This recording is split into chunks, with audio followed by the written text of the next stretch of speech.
I was a dumb kid and didn't know what I was tampering with.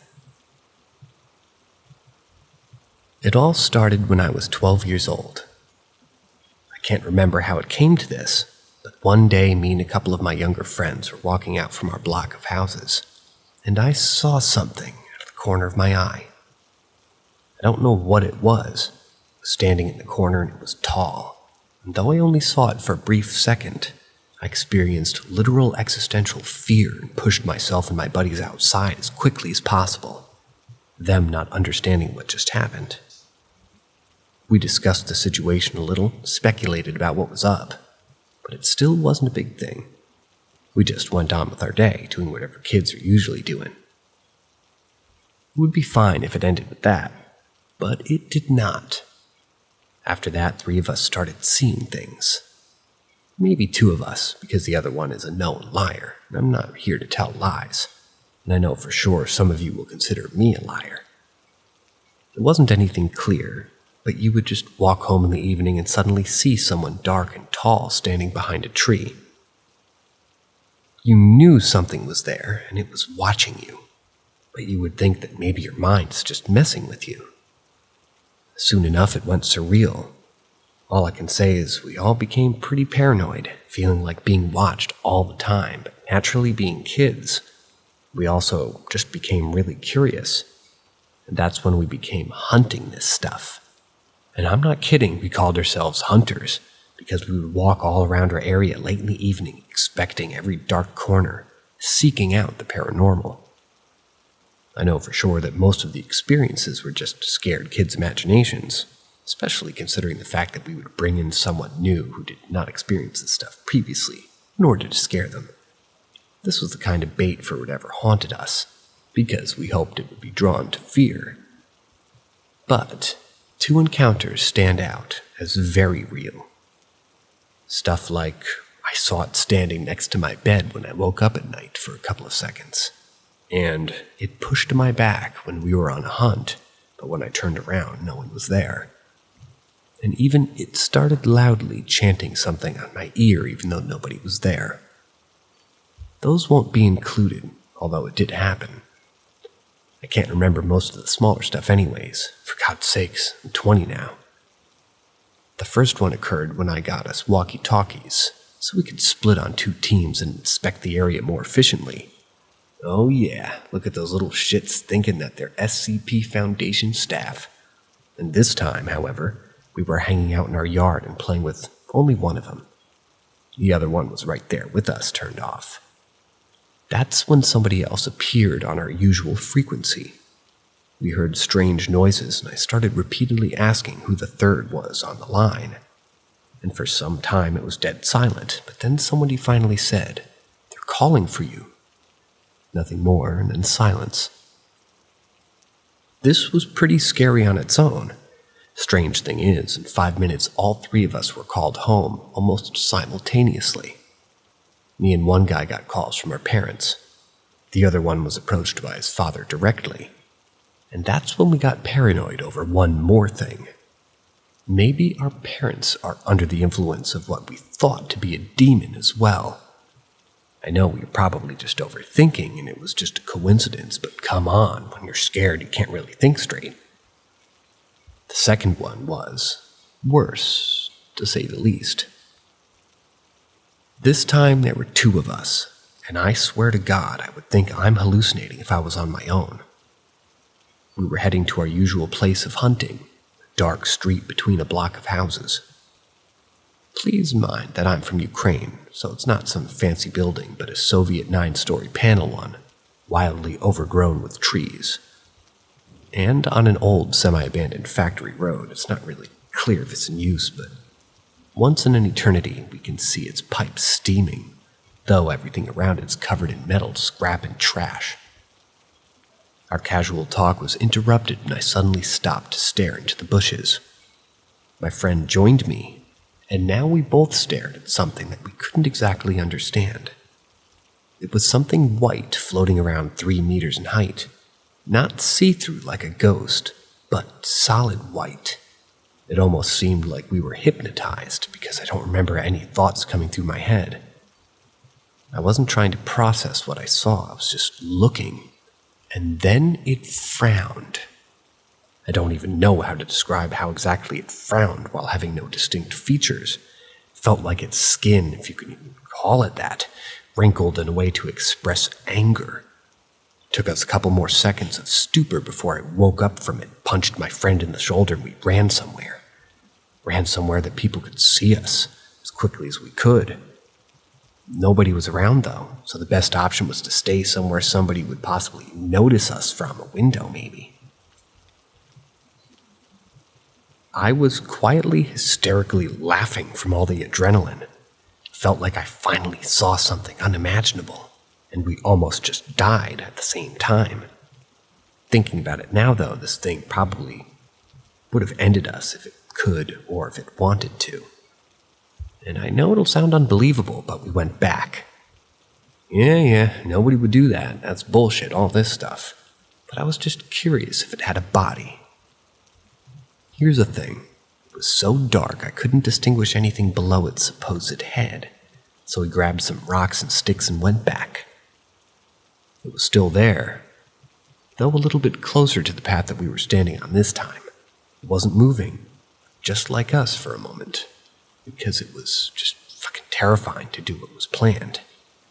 We didn't know what we were dealing with. We were just impulsive, stupid kids. But we still threw whatever we grabbed at him, barely reaching the bushes at all, and it just still was reacting. It stretched its damn neck skin, tightening on its tendons or whatever they're called, and it felt like there were just way more of them than there should be. At this point, our fright reached its peak, and we finally ran away. The demonic nonsense went on for some time, a couple of years, I would say, really. But at some point, everything just ended. I don't know how, and I don't know why. Maybe because we got older and we're just not as sensitive to the paranormal stuff, or because we're getting more and more brave, bringing kitchen knives and crosses and all that stuff to try to protect ourselves. But maybe this thing just got bored of us and went on. I know that I saw it. Maybe almost everything that we thought happened was just our imagination, but those two instances were real as heck. I would die to know what that thing was, and what it wanted from us. Made a couple of years of my life feel like an absolute mess. It would be nice to sort these memories out, to understand what the hell we were dealing with, because sometimes it seems like I'm just an idiot who can't get over the games that we played as kids.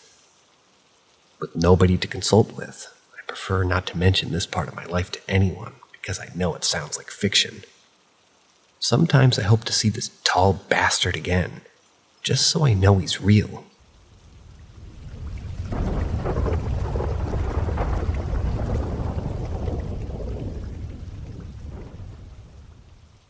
Warning from dead loved ones.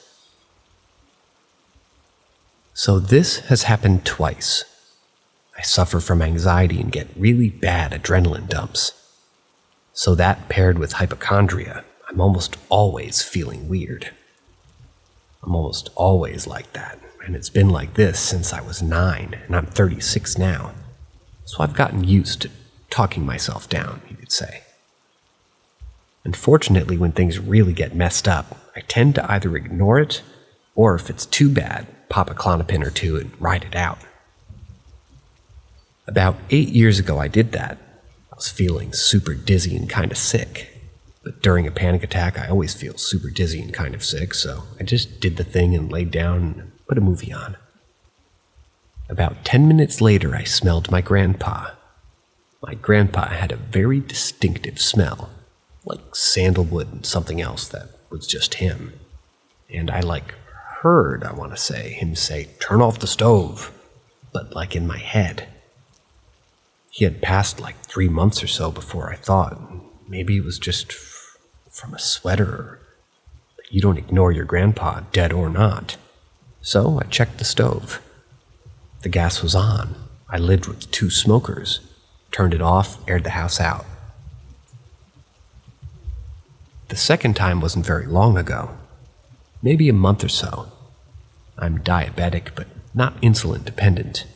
But my sugar still tends to run high, so I don't generally worry about it getting too low. And again, the whole anxiety thing. Anyways, I wasn't feeling very good, so I went to bed kind of early and had a dream. A dream where I was in the house I grew up in. The entire house was dark, and I was standing in the dining room watching the kitchen, which was bright and a bunch of people were wandering around, which was pretty normal as our house was kind of a family hub and where everybody went when they needed a place to go. My stepdad and my aunt were sitting in their usual places. My aunt eating pizza, and she loved pizza, like Ninja Turtles level love. And I wanted to go into that kitchen so bad because, holy crap, that's home. My aunt gestured to a pizza box, and I was just about to walk in when my stepdad looked over and was like, "Poke your finger." My aunt looked kind of sad, and then I woke up. Went to check my blood sugar, and it was like 50, which isn't deadly, but it's pretty damn low when you run it like 130 most of the time.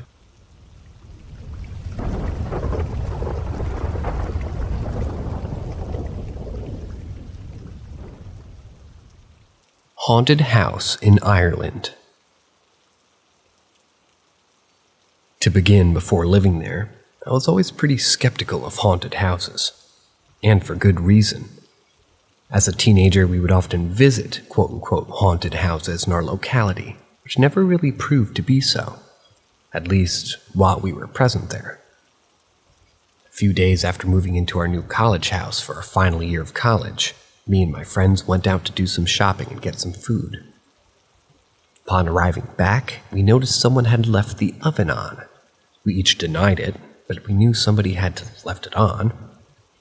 Looking back, this was probably the first unexplained incident as thinking about it, and nobody even had put food in the oven. Over the following weeks, we started to notice odd things happening. Creaks, groans, and movements from the side of our eyes. And at this point, 2 of the housemates were convinced of a haunting. However, myself and another were still not convinced. It was soon only me that was left unconvinced, as one day, while the other non-believer was home doing study, they looked up to see a face peering at them before vanishing. It finally clicked for me when I woke up one night, just before Christmas, to see a very large man, or what I believed to be a man, staring at me from my wardrobe. Then things started to get really strange. Boot prints started to appear on the ceiling, making tracks across the roof by year's end, and one of my friend's girlfriends swore she saw him upstairs in the room when he had been downstairs with me all along. Our shower, for which there are 3 switches, needed to be turned on, and it would come on in the middle of the night, and one room off the kitchen would send shivers down our spines any time we went in there. There was one night in particular which really scared me. I always locked my door before going to bed, and distinctly remember doing this that night. When I awoke in the night, I could see the large man again, and this time at the end of my bed. I shut my eyes, telling myself it was a dream, and went back to sleep. The next morning my door was wide open, so were all the doors on my wardrobe. And the guys had told me it sounded like I was dragging my school bag from one end of the room to the other all night. So many other things happened in that house. But this thread's gone on long enough, and I decided to post this after telling a Galway person about living in the estate without saying which house I lived in. And he told me of a creepy haunted house at the back of the estate, which a family he knew had moved out of a few years prior. And when I told him which number it was, and how I knew, he almost fell off his chair.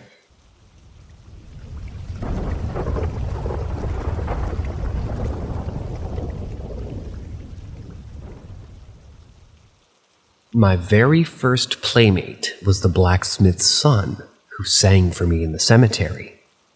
Problem was, he died around 1900, as the local priest later confirmed to my parents.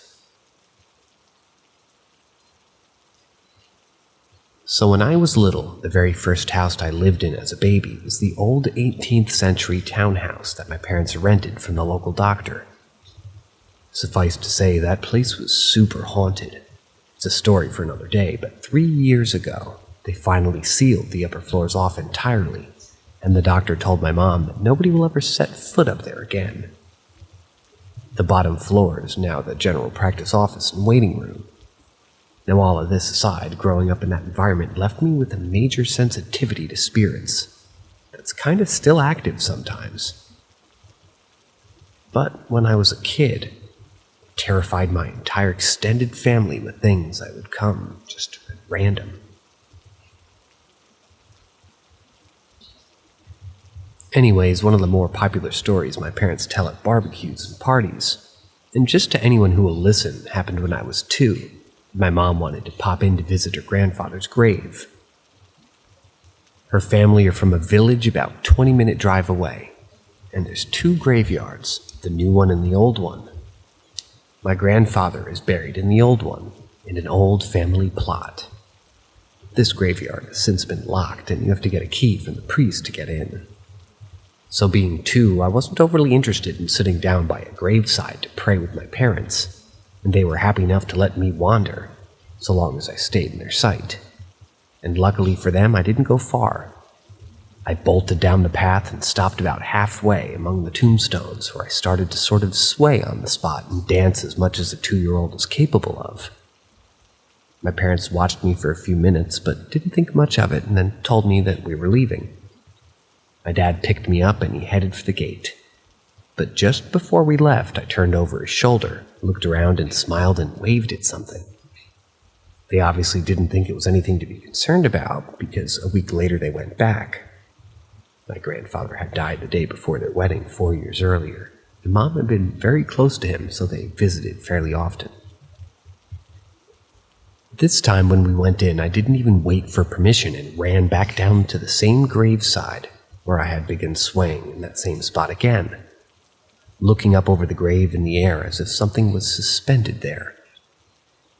It's probably worth describing the grave, but there isn't much to describe. It was a very small patch of earth and didn't even have a border, fairly overgrown and with a totally rusted small iron cross at the head of it. There was no nameplate, no indication of who was buried there, and it clearly wasn't a recent grave. Keep in mind, nobody's buried in the cemetery anymore, except a couple more of my family members who went into the family plot.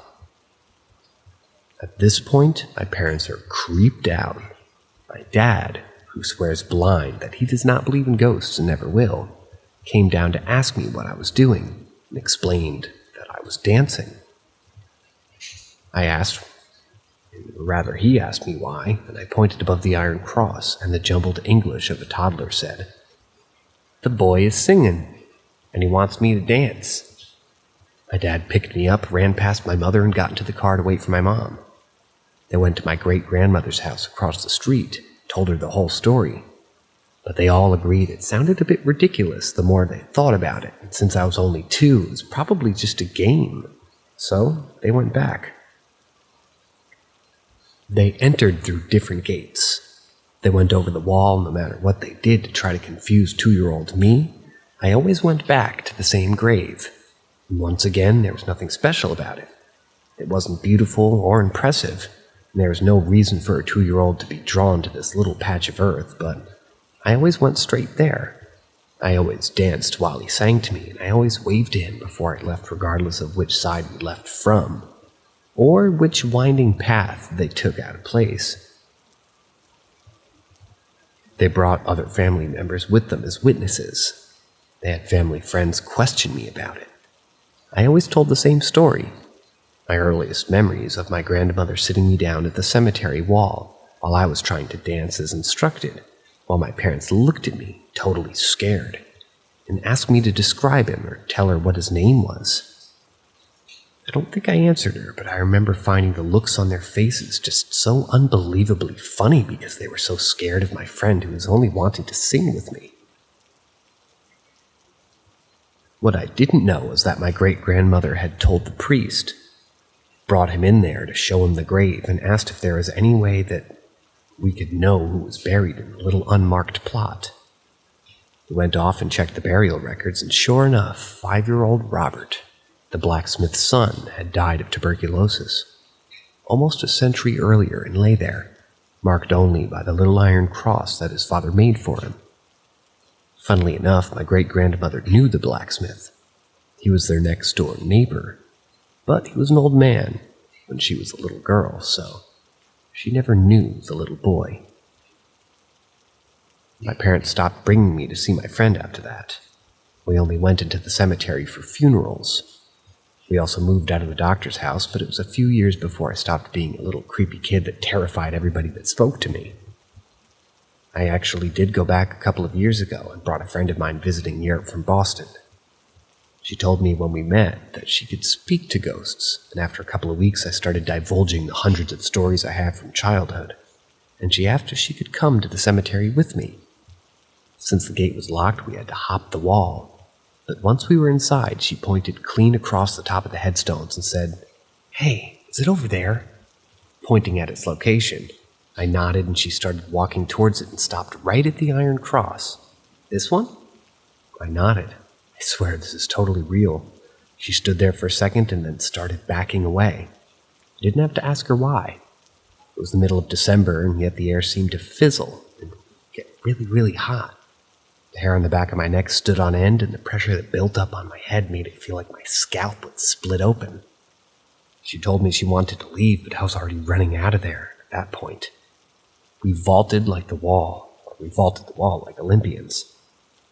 I don't know what happened that day, since I'm not a child anymore and I didn't really see anything, but I couldn't shake the feeling afterwards that my little friend there felt like I had brought her with me, so I could impress her. And he didn't like it. Not at all.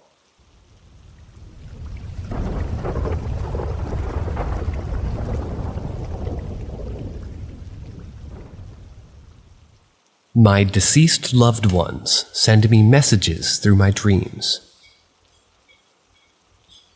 My best friend died in 2017. I still don't know if it was suicide or an overdose, but yeah, he left our world when he was 18 years old. But it felt like he never left my side. His presence was almost more intense than when he was alive, especially in my dreams. I won't go into details, but thanks to him I found my passion again. After his death, my dreams changed drastically. The location in my dreams was always the same. A very abstract, but peaceful place. Sometimes I was alone, sometimes he was with me, and sometimes there were many beings. We were both beings too, genderless, pure, and almost childlike. We both met when we were 14 or 15 years old. So I don't know much about his childhood, but the theme of my dreams was always adventurous. I felt love, sadness, anger, happiness, fear, and all these feelings in the most intense way. I was one with everything. I really wish I could explain my dreams better. I wish I could show you all what I saw in these dreams and what they taught me. But I can't find the words for it. Not even in my native language. As I mentioned before, I found my passion for art again. He loved my artistic side. He even told me shortly before he died that he really wanted to see me creating art. And he would buy me a piano, as a joke, but in a loving way. I really wanted to learn piano at that time. He visited me in my dreams for about 1 to 2 years, and it suddenly stopped. I never dreamt of that place or beings again, and my dreams were never the same. And I think my cat did the same too. My cat also died suddenly in 2021. His death was just too painful to bear, and I felt like I was just about going crazy. I wanted to die with him. He didn't visit me that often in my dreams, but one dream stuck with me. He told me over and over again that I needed to stay alive. That I'm strong, that I have to fight. His voice was almost like an angel, sounded like neither masculine or feminine, and he looked me intensely in the eyes while he spoke to me, and since then, I truly believed that he was our angel all along. He protected me from myself. He showed me what it means to be strong in his lifetime and in my dreams. He taught me to be kind to myself and to others. He taught us what it means to be a family. A few months after his death, our whole house smelt like him. It was such a strong smell, as if he was right next to us. My family had these experiences too. Dreams, his scent, and his presence. I don't know if I'm just imagining things, but even if it is my imagination, it helped me. found my purpose, and much as I want to die, as weak as I feel sometimes, I feel blessed for these experiences. Puts a smile on my face when I read my dream diary, too.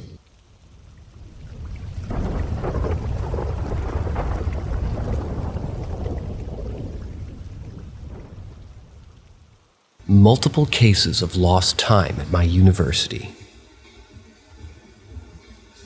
So I go to a relatively old college, built in the 1800s. There's a bunch of stories of it being haunted, but I don't really buy into it that much. I've been here a couple of years already and haven't seen anything too weird, minus what I'm about to say, which is possibly the weirdest thing that's ever happened to me. My roommate is never here. She always just stays at home and commutes to school for classes, which means I basically live alone in my dorm. And as an introvert, I couldn't be happier. After dinner, I usually just go back to my room, lock the door, work on homework. So a few nights ago, I was at my desk working on my paper in the dark and listening to music on my phone. All of a sudden, the music stopped, and my laptop switched off on its own. Neither the computer nor my phone would turn back on. Like something had just disabled all the electricity in my room. At that point, I just kind of accepted my fate and decided that it'd be a good stopping point for homework. It was probably after midnight anyway, and the next day was a Saturday, so I just didn't need to use my phone to set an alarm. I decided I'd probably just go to bed and let both devices charge. Less than a minute after everything shut off, there was a knock at my door. I remember walking to the door and going to look through the peephole, but after that I remember nothing. I woke up in my bed the next morning on top of the sheets, which I never do. I didn't even remember going to bed. On top of that, when I checked the door, it was unlocked. I never leave it unlocked, even when I'm in the room. I'll check the door 3 times an hour out of paranoia just to make sure I didn't forget to lock it. I've even turned around halfway to class to see if I remember to lock the door. I figured it must have just been my roommate who came to the room that night, and I was just so tired that I don't remember. So I texted her to tell her if she'd forgotten to lock the door last night. She responded by saying that she's never at the apartment. I thought she was lying or something, but then she FaceTimed me, and she was in a completely different state. The only 2 people that would have opened the door were her and the campus security, and I have no idea why security would have been at my door the past midnight, especially since I was making 0 noise, and no one else has a key. So I would have had to be the only one to unlock the door. Nothing in my apartment was out of place or missing. I finally assumed that I must have dreamed the whole thing, and that I'd somehow unlocked the door in my sleep. My phone and laptop were working fine after all and showed no signs of damage. A couple of days later, though, I started telling my friend in class what had happened, and as soon as I mentioned that my electronics stopped working, some other girl that I didn't even know butted in and asked, "Was there a knock on your door after?" This girl proceeded to match my story almost exactly. She was alone in her room and all the electricity shut off. There was a knock on her door and she went to check through the peephole, and she remembers nothing after that. Her only difference is that she woke up on the floor next to her bed and not on top of the bed. She says she also knows somebody that's had this happen to, but she won't tell me who. I'm just thinking that if there's 3 of us, this may have happened to a lot more people that we don't know about. Has anyone experienced anything similar? Is there anything I should do about this? I don't think campus security would do anything about it since nothing was stolen. I wasn't hurt or anything, and there aren't even any cameras in the building. Great security plan, I know. They barely even do anything about actual crime, so I'm pretty sure I'd get laughed at if I said anything. What was this, and what do I do?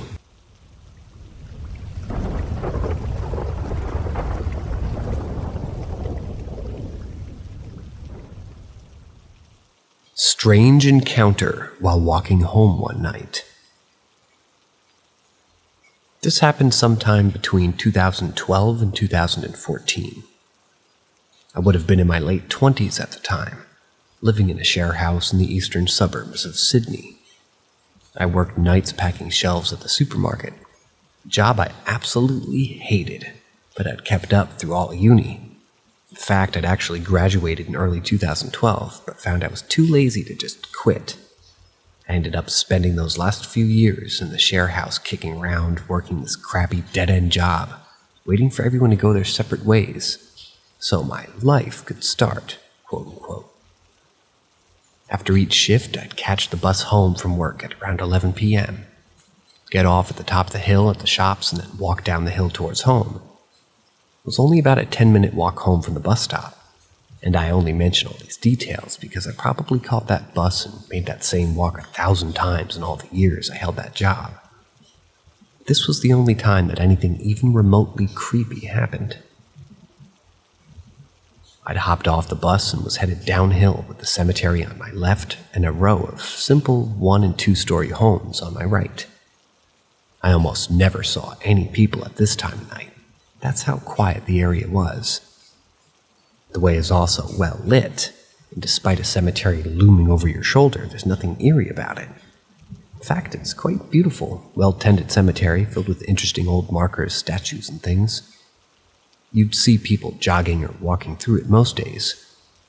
The cemetery is bordered by a sandstone wall that follows all the way downhill, then left along this coastal road that sort of loops back around.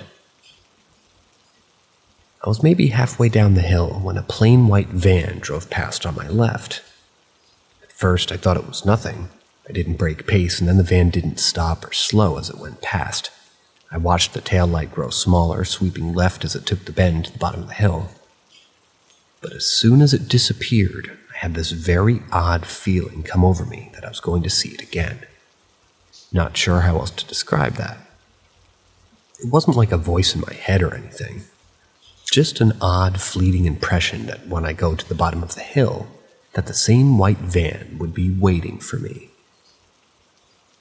So I got to the bottom, turned left, and saw a pair of headlights coming back towards me. They were too far to see if it was the same car, but immediately I knew it was.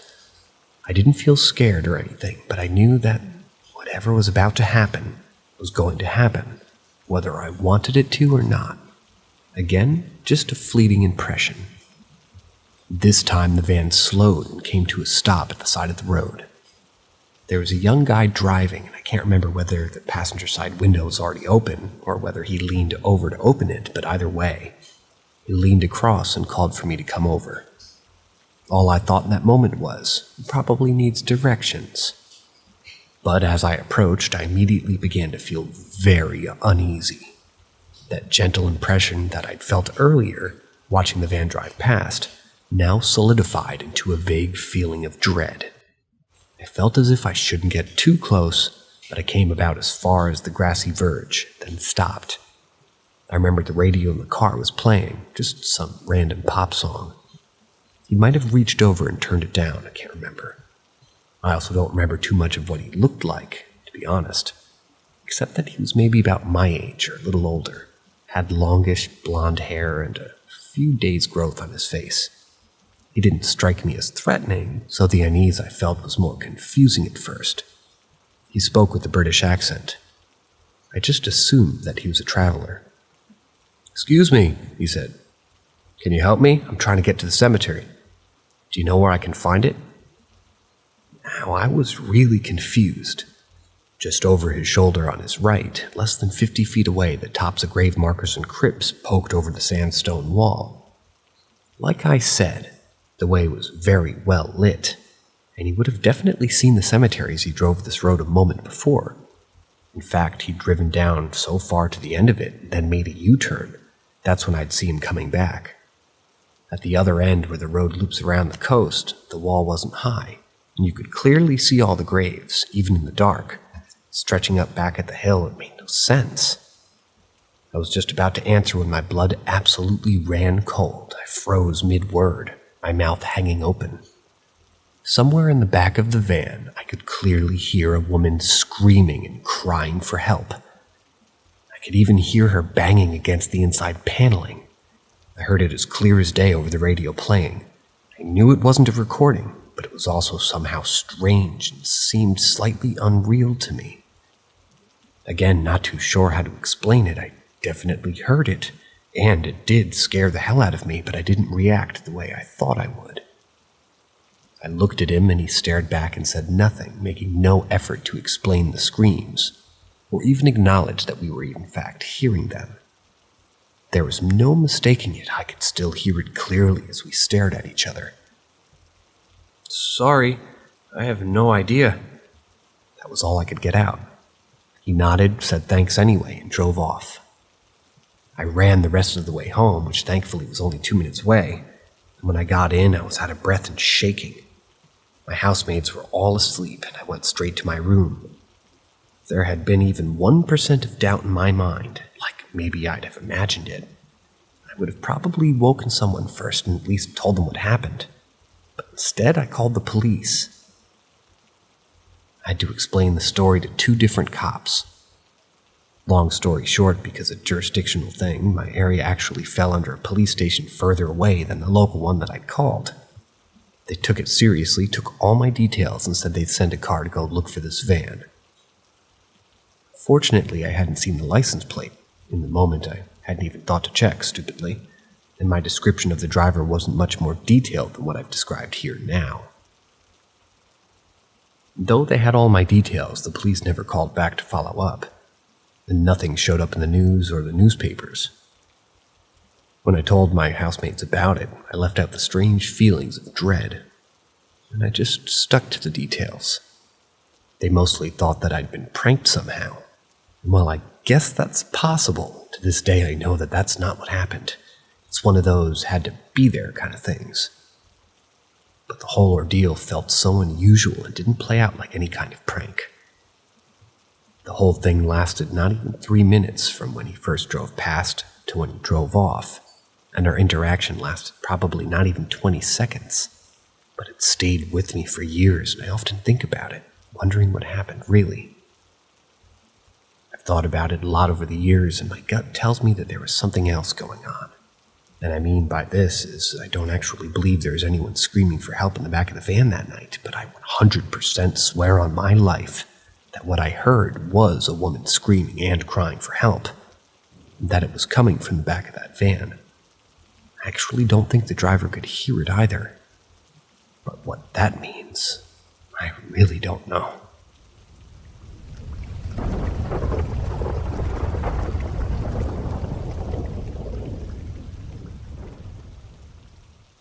I think I'm possessed.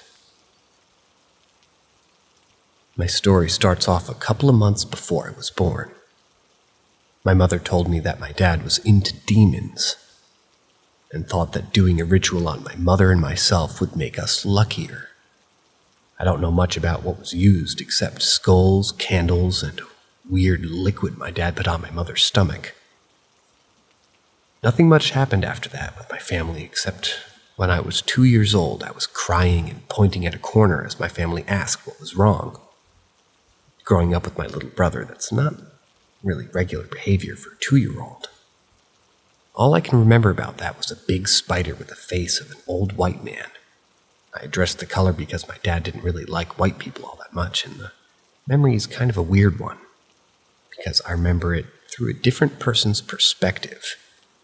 Fast forward a few years, and I'm around 5 or 6, and my entire family, even people I don't talk to, bow at my grandparents' house for about 7 hours. And to me as a kid, I wasn't really paying much attention and just playing around until my grandma told us all to gather around the table. She was just talking about how she and all the women in the family were having dreams about losing something important, like money or family. In all their dreams, it would be an old white man who was taking it from them. At the time, I didn't care because I was bored, but the thing I remembered so clearly was my grandma saying that her family was cursed. When I was 7 years old, I moved into a new house. I've had the worst experiences in my life in this house. One of them was when I was sleeping on my couch and I woke up and I couldn't breathe for a good couple of minutes. I was just there, screaming for help. Another one where I'd seen a pair of shoes in my house that were just too big to fit anybody, but I was a kid. I didn't care, but, I was sleeping and woke up around 7:30 and I seen the outline of a man looking at me. And the last one I had seen was a headless thing run into my sister's room. 4 years later, we moved into our last house. And this house wasn't the scariest or the worst, just a lot of stuff happened here. And the 3rd month my grandma died, which broke my family apart like bad. About a year in the house, I had a weird experience with my brother. And it was summer and around 3 a.m. and I was lying down when I heard sounds coming from my brother's 19 years old bed. When I look at his bed and I see him looking down at something, I looked down at what he was looking at and I saw him sleeping. That scared me. So I went to sleep and I told him what happened and he just said he had a bad dream. I have some more, but I think that's another time. When I was 12, I had sleep paralysis, and I'd seen that spider with a man's face, and also seen my grandma, but nothing about her, and she was just a big smile on her face, but didn't look human. I also see people I didn't recognize. But they looked the same as well. I always joked about my dad doing voodoo, but he confirmed it a couple months ago, and the day after he told me that, I watched a video of someone having sleep paralysis and seeing that spider with a man's face. Super run-on sentences, but interesting nonetheless.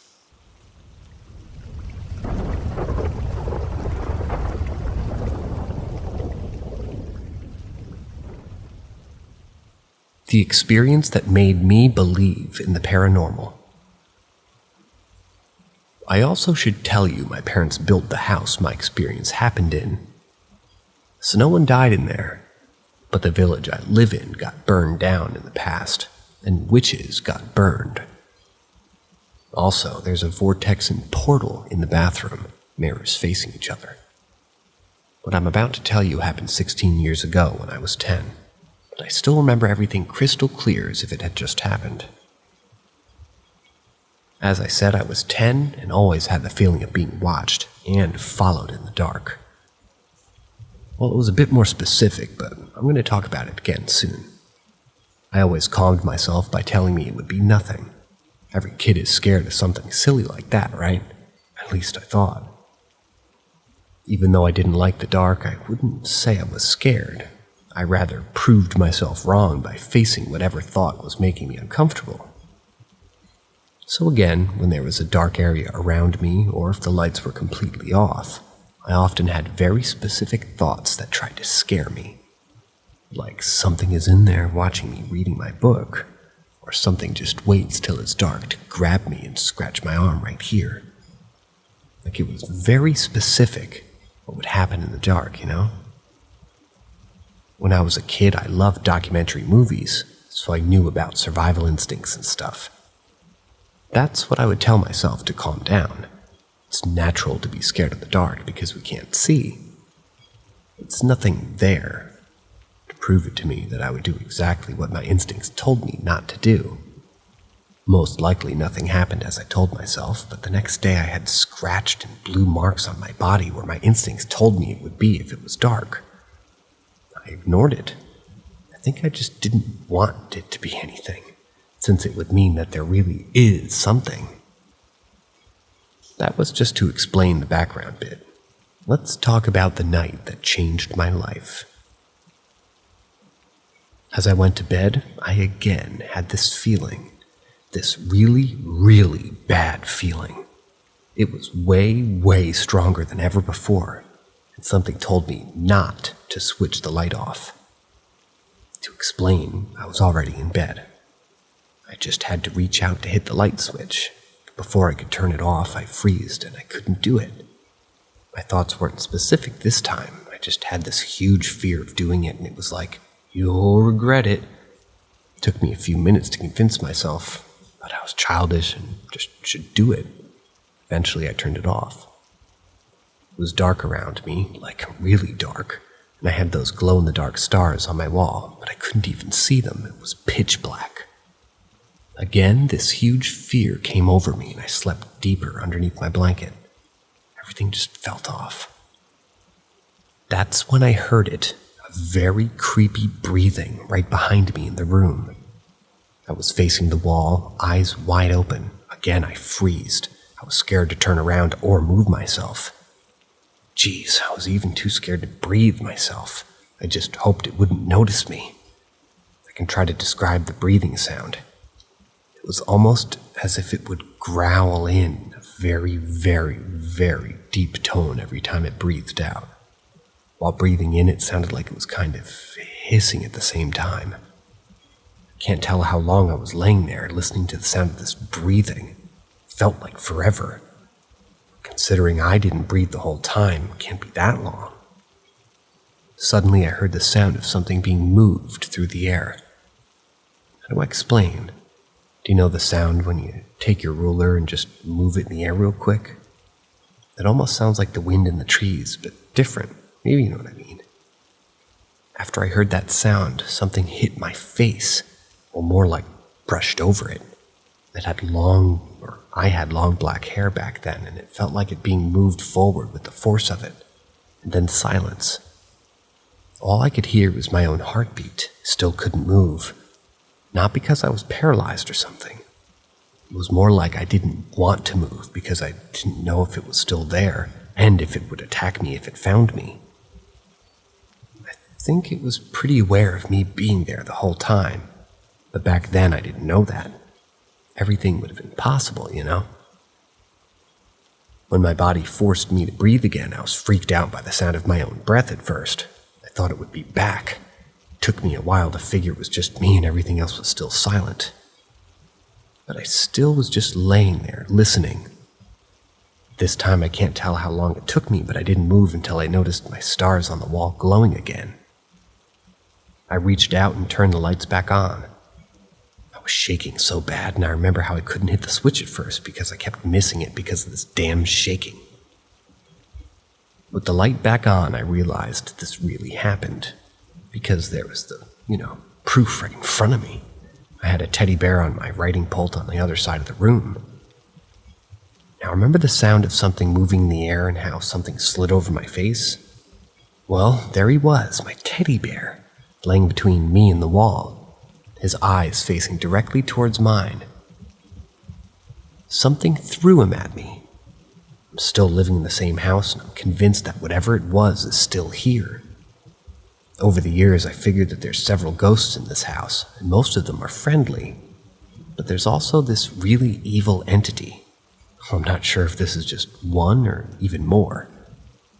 Most of the time, it's just my old childhood bedroom, so I avoid going up there. My family and me tried to get rid of it several times, but every time there's something crushing our plans. So, it's still there.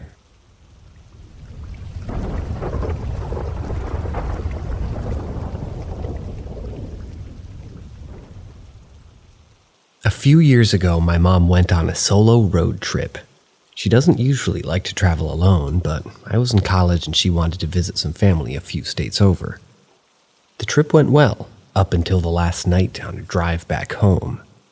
She had booked a room in a B&B that looked really nice online, but everything went off the rails when she actually arrived, which I witnessed since I was on the phone and FaceTime being informed with texts and photos from her almost the entire night.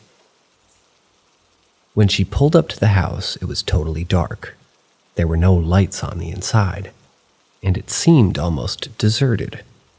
When she called the bed and breakfast to say that she'd arrived, she was told to take a key from under the doormat and unlock the door herself, as the innkeeper had been caught away in an emergency. She would be the only one there for the night. She was already a bit uncomfortable with the situation, but went inside anyway, since she had already paid the fee and didn't have anywhere else to stay. The interior was old-timey looking, with velvet drapes, thick dusty carpets, shelves full of photos and trinkets, and weirdest of all, many decorative plates with babies and children painted on them, all over the walls. My mom locked the door behind her and went upstairs quite quickly, since she was feeling scared. Upstairs was worse, though, with the continued vintage furnishings and the unfortunate addition of about 15 ceramic dolls in each room, arranged on the beds and propped up on tables and shelves. At this point, my mom was really freaked out, but kept trying to convince herself that there really wasn't anything scary about the inn, or the dolls, or anything else there. So she picked a room and started trying to go to bed. She did find herself turning the dolls around in her room so they faced the wall, even though she's usually a stark disbeliever in anything paranormal. That's when everything got really strange. She started hearing sounds all over the house. Very human-like sounds. It started with creaking, then footsteps and whimpering. My mom was overtaken with fear in a way that she'd never experienced before. She found herself frozen in place, where she quite literally couldn't move whilst hearing more and more activity. The sounds eventually escalated to screaming, crashing, and banging sounds from all over the house. After a few minutes, my mom managed to shake herself from the paralyzation and realized that she needed to get out as fast as she could. She was so terrified that she actually tried climbing out of the window on the second story, but the roof below was too steep and she had to climb back inside. Then she took a fireplace poker, since she said she didn't know if there was any noise coming from robbers or something, gathered up her stuff and ran into the hallway and down the stairs. She was quite shocked to see that everything was exactly as it was when she came in, except for one thing. A single one of the baby plates had fallen from the wall and shattered on the floor. There were no people in the house, and the door wasn't bashed in. All the furniture was in the same dusty spots as before.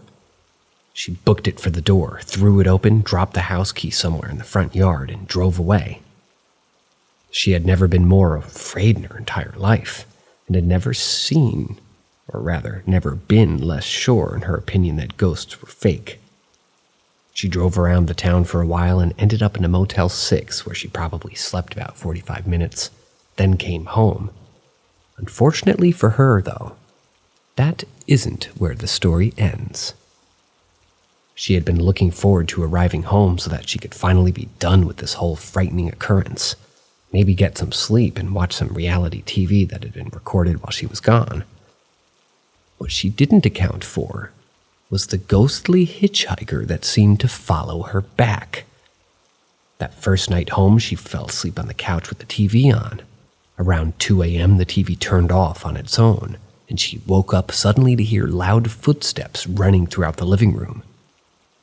She lives totally alone in a standalone house. Weird things continued to happen for about 2 to 3 months, including a constant problem with the TV turning on and off and changing volume by itself. She would hear voices, screams, and footsteps throughout the house, and would often wake up to having items in the kitchen and living room moved around, very weirdly, by the way, with no explanation. The most notable of which was when the toaster was mysteriously moved to the top of the fridge one night. Fortunately, my mom was really dedicating herself to 100% ignoring the ghost and trying to avoid feeding negative or scared energy into it. And after a few months, it eventually went away. She felt like she knew for sure, though, that it was a ghost and that it latched onto her that night at the inn. She certainly isn't much of a skeptic anymore, you could say.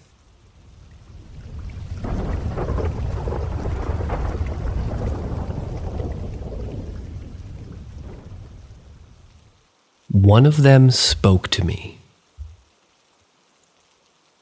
Since I was young, I've been told I can see spirits. I moved around a couple of times while growing up here, and each house had a spirit, or more, in them. When I used to live in an apartment at 6 or 8 years old, I remember waking up in the middle of the night and seeing 2 white yellowish figures at my doorway. I rubbed my eyes to see if I was tripping, but I really did see them and I saw them move. One was tall, the other was short. I didn't feel scared, but a disbelief, especially when they started dancing for me. My dad had always been a skeptic and still is, but apparently we drove past a cemetery one time and I was too scared to look because I said, "I don't want to see white people, ghosts." And he told my mom that. Another time, still the same age, we moved into a house by a forest, and I saw a huge brown figure pass me at the corner of my eye, and I legit thought it was a bear inside that house. I chased after it, but it was gone. Then my aunt's house caught on fire. Her first son passed away in 2000. My mom decided to take me to the burnt house. When I walked through the doorway, I immediately felt pressure or a force pushing me. My mom felt it too. My instinct was to go upstairs to my cousin's room. I went inside and I felt sorrow, even though I'd never been in this room, nor was I attached to it. The room also felt cold. I found myself in tears and I didn't know why I was crying. But maybe it was my cousin's spirit's feelings. Maybe he was sad his home got burned down. I remember seeing photos of the house right after it got burned. I saw orbs in the pictures and handprints on the walls with long fingers. I asked my aunt for the photos, but she doesn't know where they are. My aunt's friend was also a medium and told her that the house has bad spirits, or is quote-unquote bad luck. I don't remember which, and she should probably sell it. But she never sold it after many years. So years later, middle high school, I moved to this townhouse. I lived there until I turned 21. This house has always made me feel uneasy. I hear creaking of the floors upstairs like someone's walking. I thought it was just the house being old, but it was built in 1981. There were a couple of times my dog would stare up at the staircase and growl at it. I remember her fur sticking up, and after that she would sit by me like she was scared because she was shaking. My mom also had left food out purposely for spirits. She even cursed her coworker to death. I'm not sure if it's even related to the house. I used to pray every night because I knew I felt scared all the time when it got dark. I think that house was the only house I truly felt scared every night or whenever it was dark. But one time I was praying. I felt someone's breath on my left ear and I heard a male voice whispering in a different language. It felt sinister. I was so scared I froze. I told my dad, but he didn't really believe me. We then moved to Arlington by the courthouse in a new built apartment. I never felt or heard spirits since then, and I was never scared. More time passed and I decided to move to my aunt's house, which got rebuilt on the same ground. I remember seeing a white figure pass me that literally looked like someone in a white t-shirt go into my room. I tried to follow it, but it was gone. Another time I was eating with my aunt at the dining room table. We were just talking and I looked up and saw a black figure above her head. I froze because I felt scared, but then it disappeared after 2 to 3 seconds. It was weird because I saw it clear as day.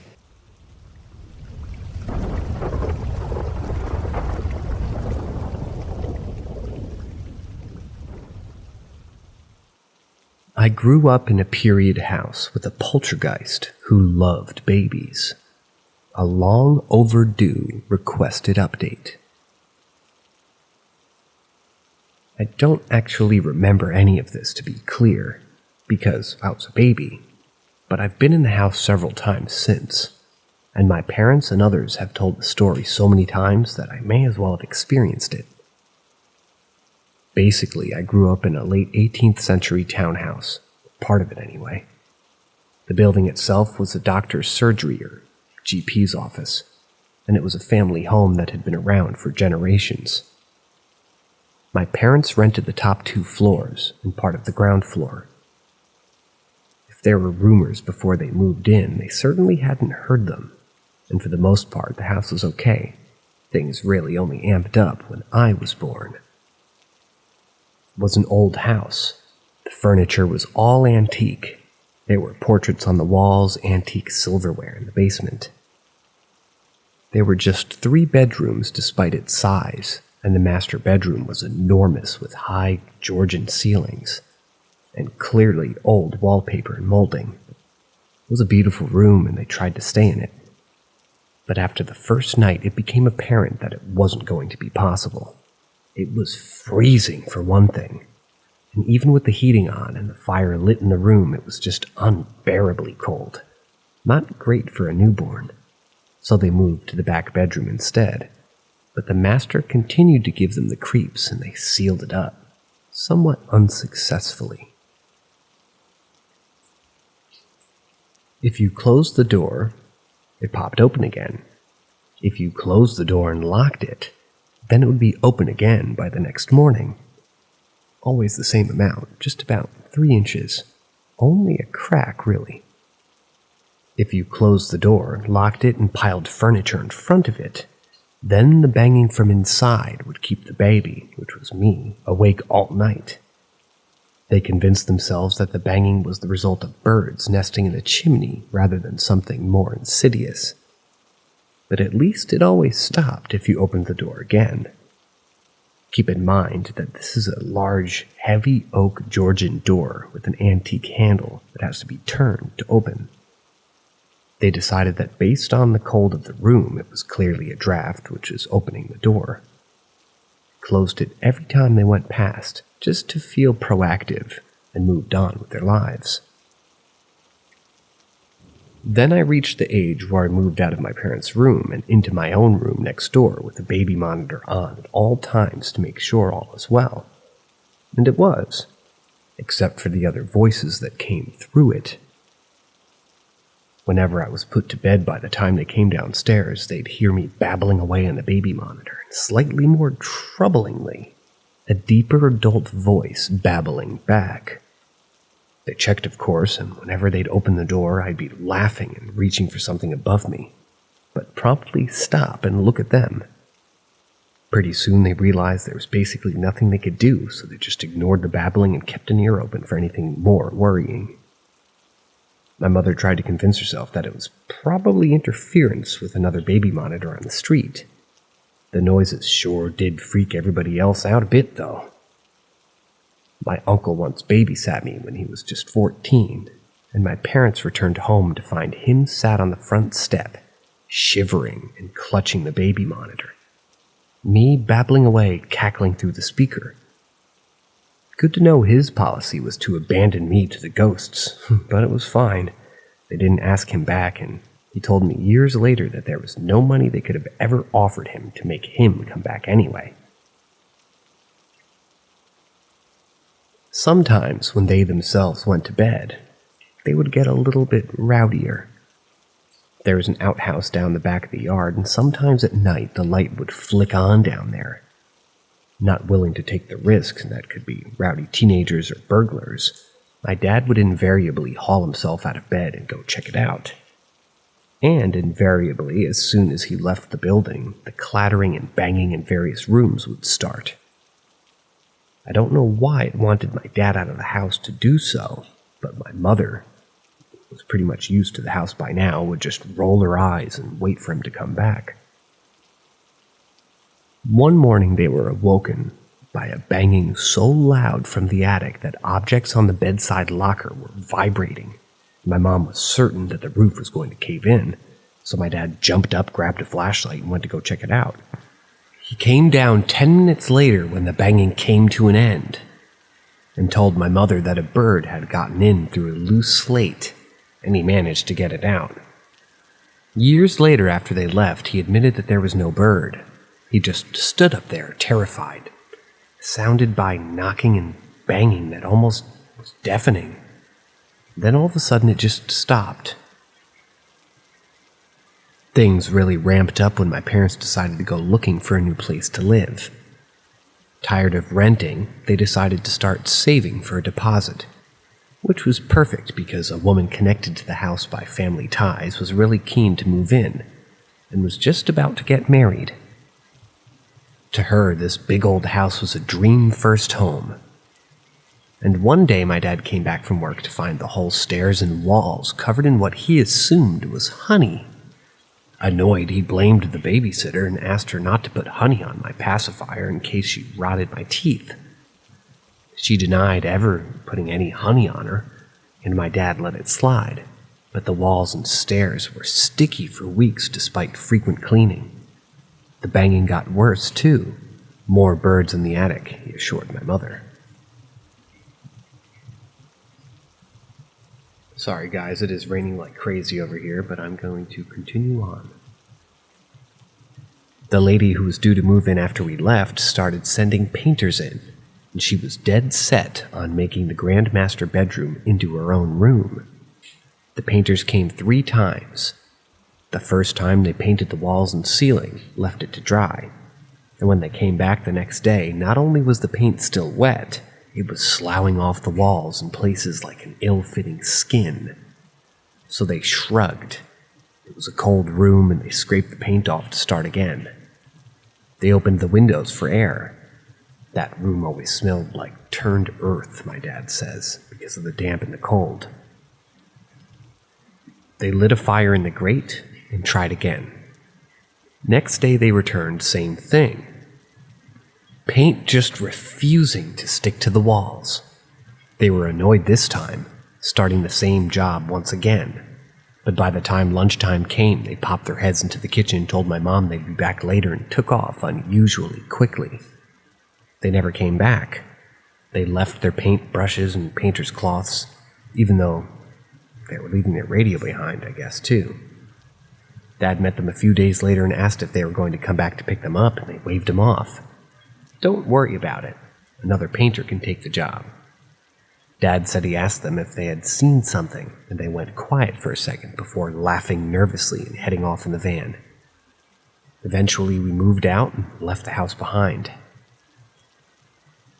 My dad once met the previous tenants in a restaurant, and they sheepishly asked how he had liked the house, admitting that they could never even walk past the house anymore.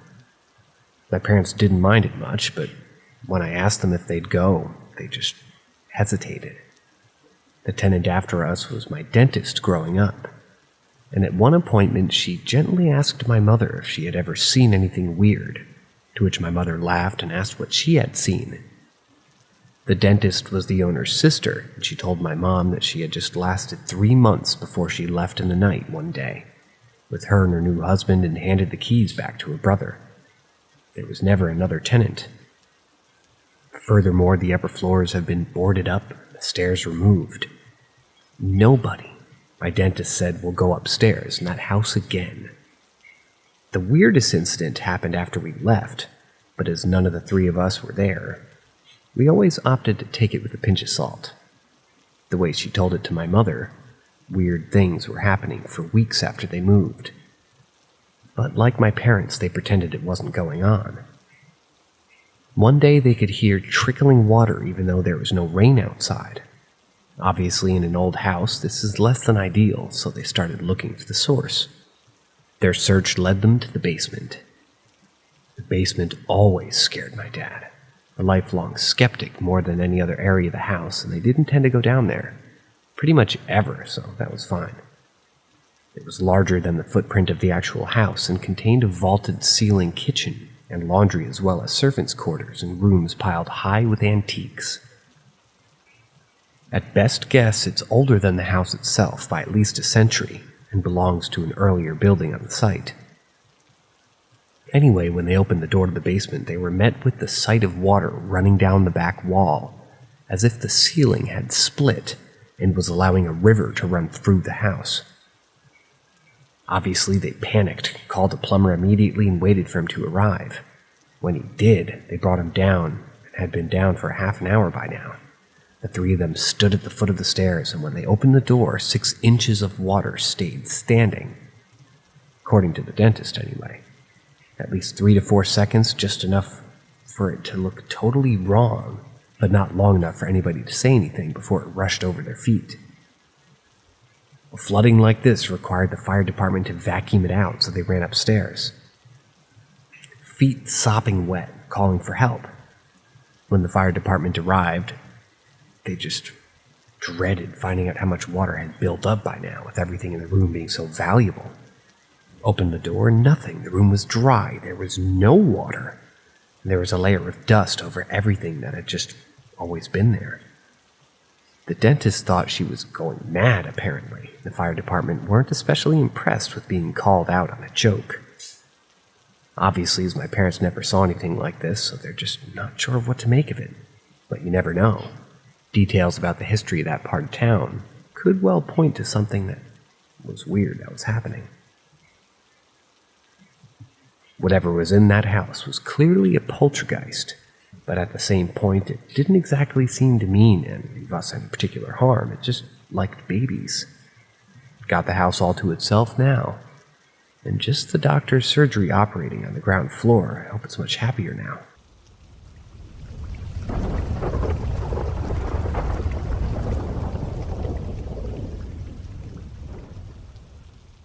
The ink blot. So, I've been witness to a lot of paranormal and unexplainable events in my life.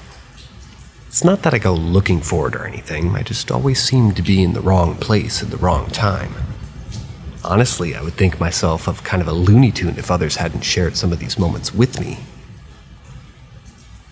One day, my wife, a friend, and me were all sitting on the couch watching God knows what, having a discussion about something, when my wife stops mid-sentence and says, "What the hell is that? Is that a spider?"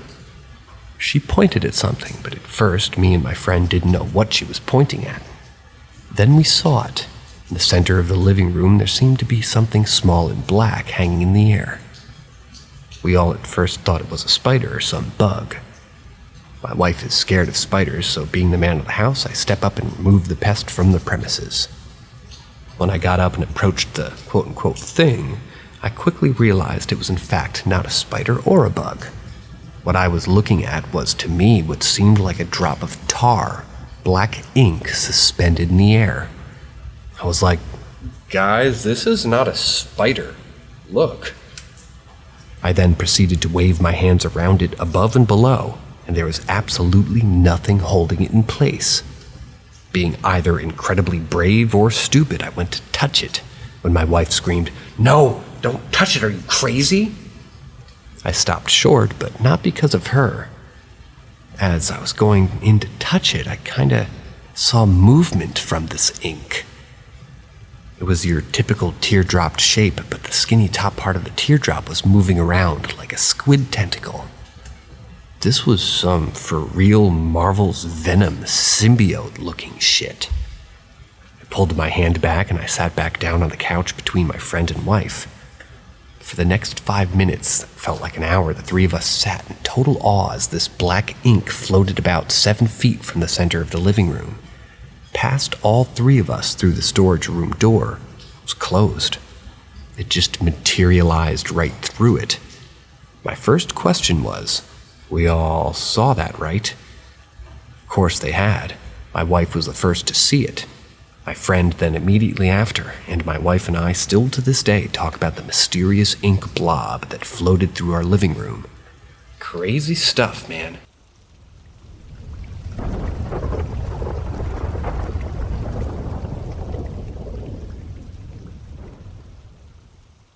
My grandma's goodbye. For a long time, I've had encounters of the paranormal kind, mostly while awake, but there have been a few instances that the spirits of loved ones visit my dreams. Back in 2005, I was living in New York. I moved there from Texas due to heavy involvement in drugs and gangs. I was there for about 5 months, met a girl, and moved in with her and her family.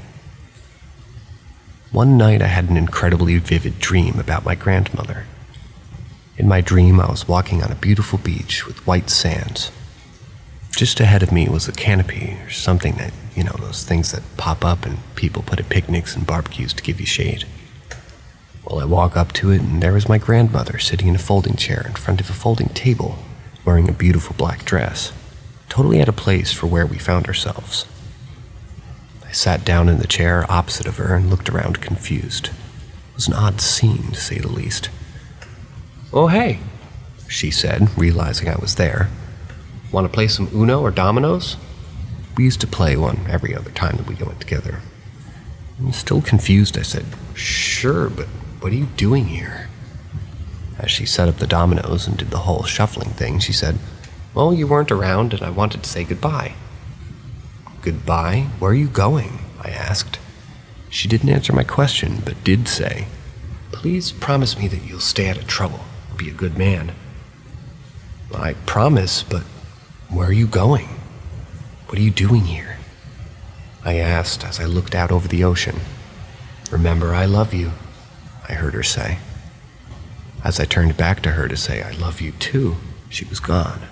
I stood up and looked around and saw her walking to the surf. I walked after her saying, "Nanny, Nanny." That's what we called her. "Where are you going?" She didn't answer but kept walking out into the ocean until she was completely gone. I was stricken with a sense of panic, but only for a moment because as I looked around, I realized the canopy chairs and the table were gone, and they'd been replaced with a set of wide white stone stairs or stadium-type seats. Sitting on all of these were all of my family, uncle, aunts, cousins, and my mother. I woke up gasping for air with a totally weird feeling of urgency. I had to call and check on my grandma. I called my mother immediately, and before she could say anything, I asked, "Is Nanny okay?" My mom paused, and I heard a sniffle. "Son, Nanny passed away about an hour ago. I was about to call you and let you know," she said through restrained sobs. The dream suddenly made sense. She had come to me to say goodbye. See, I was raised around my mother's side of the family as a bunch of white country folk. I'm mixed, and I'm a little more brown than the rest of the grandbabies. Growing up, I was treated less than welcome by quite a few family members, but never Nanny. She loved me like I was one of her babies. Never made me feel unwelcome. If anything, she made me feel more loved than some of the others. We were pretty close. It was so heartwarming to know that before she left her plane of existence, she came to say goodbye. To be thousands of miles away was a moment in my life that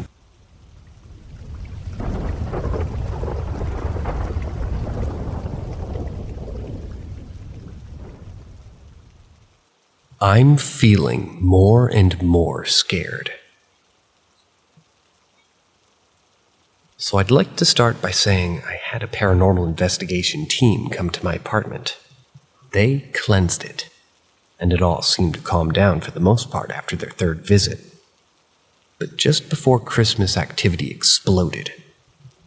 Doors slamming open in my apartment, voices, running footsteps, the faucets turning off and on by itself. Even my dog, just sometimes what looks like slapping others. I also have a clear as day voice memo of my friend and I sitting on the couch while I can link it here if possible. On Saturday, while I was using the bathroom, it sounded like somebody broke into my apartment.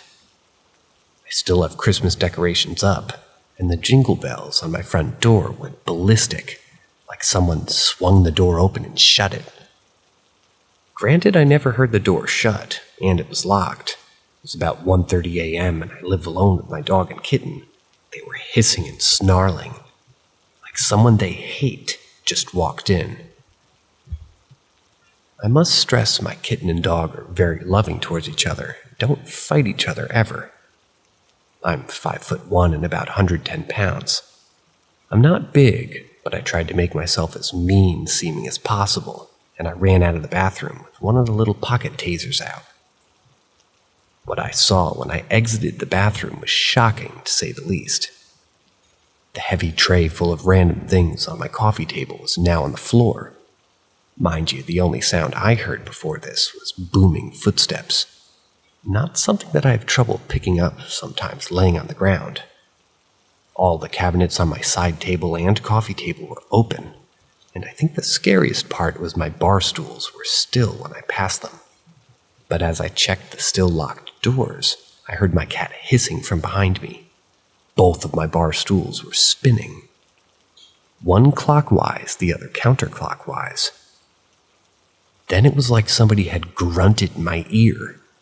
Mentally, I tried to reason that my boyfriend had come over and was messing with me, until I realized that he was at his place, and more likely asleep, and he doesn't even have a key. I was still holding my little taser, and I hit the trigger and jammed it backwards, hoping to hit whoever was behind me. No sound, no nothing. No one was behind me. I then called my boyfriend, obviously shook up, not really wanting to talk about it when he asked. But today, things picked up a lot more. See, I work the night shift, therefore I sleep during the day. I was showering this morning. I live alone with my kitten and my dog. And the kitten was in the shower with me, because he's weird, and my dog was curled up on the mat next to the toilet. I turned around to reach for my soap, and it was like someone was standing in the bathroom, pushing their arm through the shower curtain to touch me. I slapped it, not really knowing what to do. I think I made it mad. The curtain flung open and all the hooks came off the shower rod, and the whole thing hit the ground. My dog, who's normally tame, and a big scaredy cat, started growling and ran out of the room. I decided my hair didn't need to be washed, and I ran out, completely forgetting my towel. At this point, I was standing in the living room sopping wet, my dog crying with the kitten on the couch while I slowly spin around.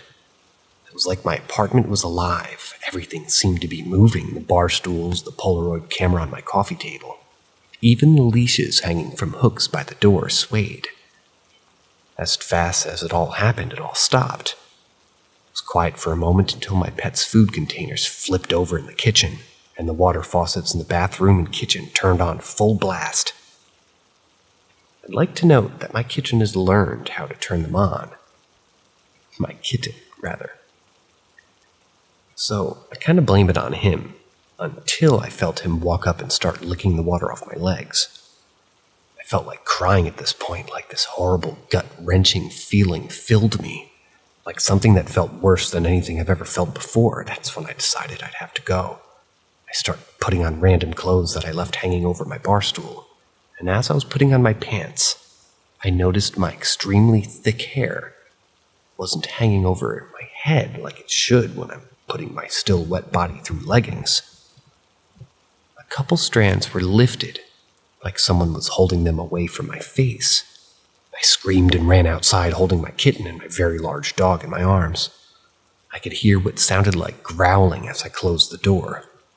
I sat in my car for about an hour and a half before I went back inside and put my dog in his kennel, which I shut both latches of. And this time I actually left. I was gone for about an hour due to an errand, and I had to run when I opened my front door and my dog jumped on me. Mind you, I locked him in his cage. His collar was off, unclipped, and he seemed happy enough. The cat bed and blanket that stay on top of it was also on the floor, and the kennel door was still locked. I was in shock to say the least. My dog is a big boy, very muscular, and this escape trick has only happened twice before. Once when I first got him, and today being the second. The entire apartment was cold, and truthfully, I feel like I tried everything to try to protect myself and my pets. If you'd like to hear about the stuff that happened previously, please let me know and I'd be glad to talk about it, get to the bottom of whatever this is. I'm strong to my faith. I pray every day. I've saged my apartment, as have a paranormal team that came 3 times.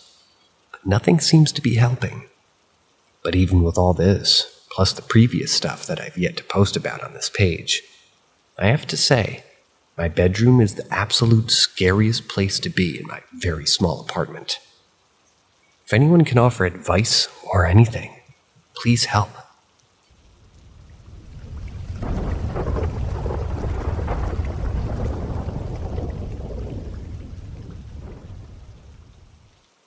Haunted Fort of St. Augustine, Florida.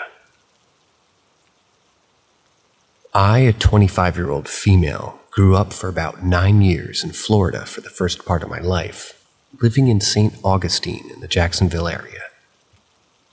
For those of you that don't know, St. Augustine is one of the oldest and most haunted cities in the USA. In particular, there are 2 different forts located on the main island, and on a smaller island across from each other.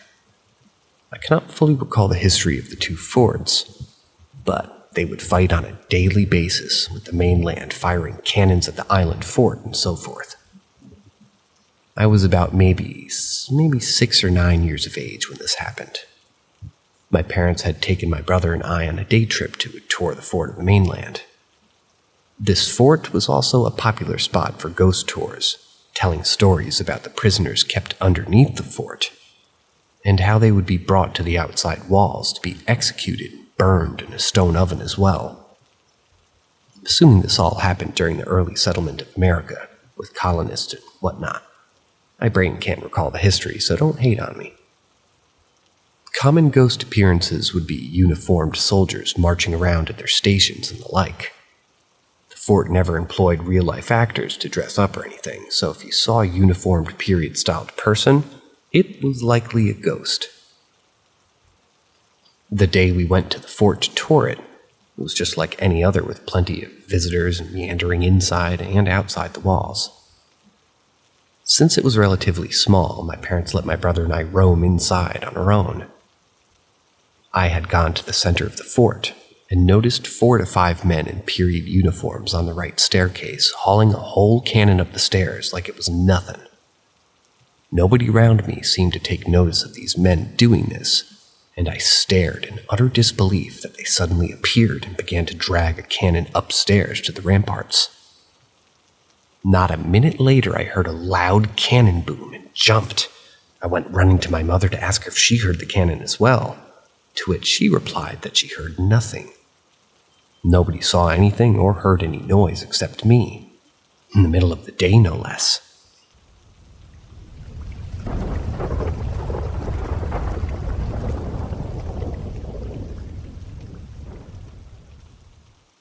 I saw something on the reservation.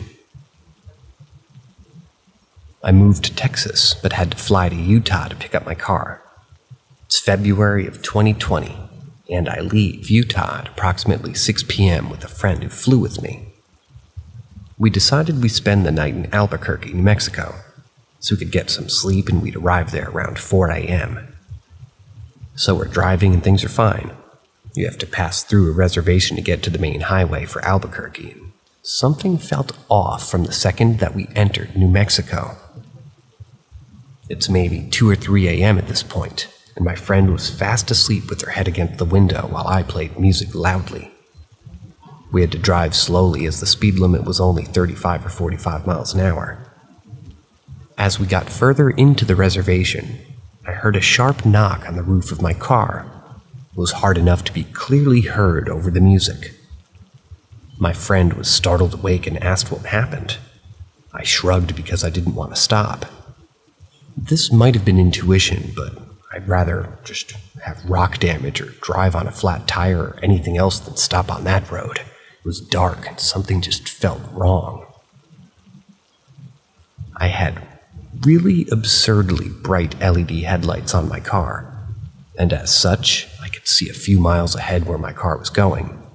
My friend was watching the road, and I slowed down to get a better look while it was still a good distance away.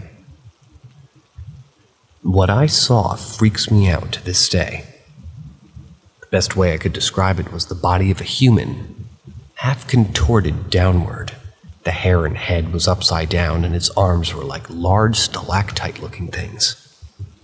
That thing was so dark that my headlights couldn't penetrate it.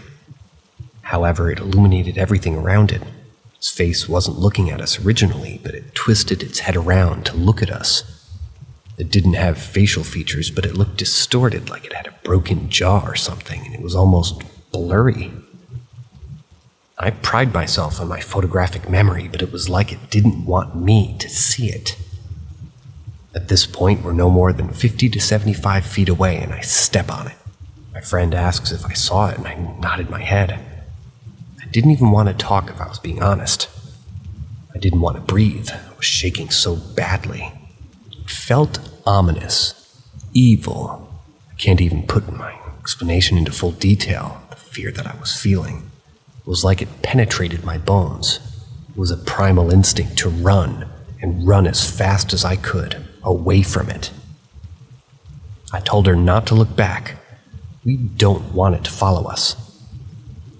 I swear I drove a solid 120 plus miles an hour. I just got off the reservation completely.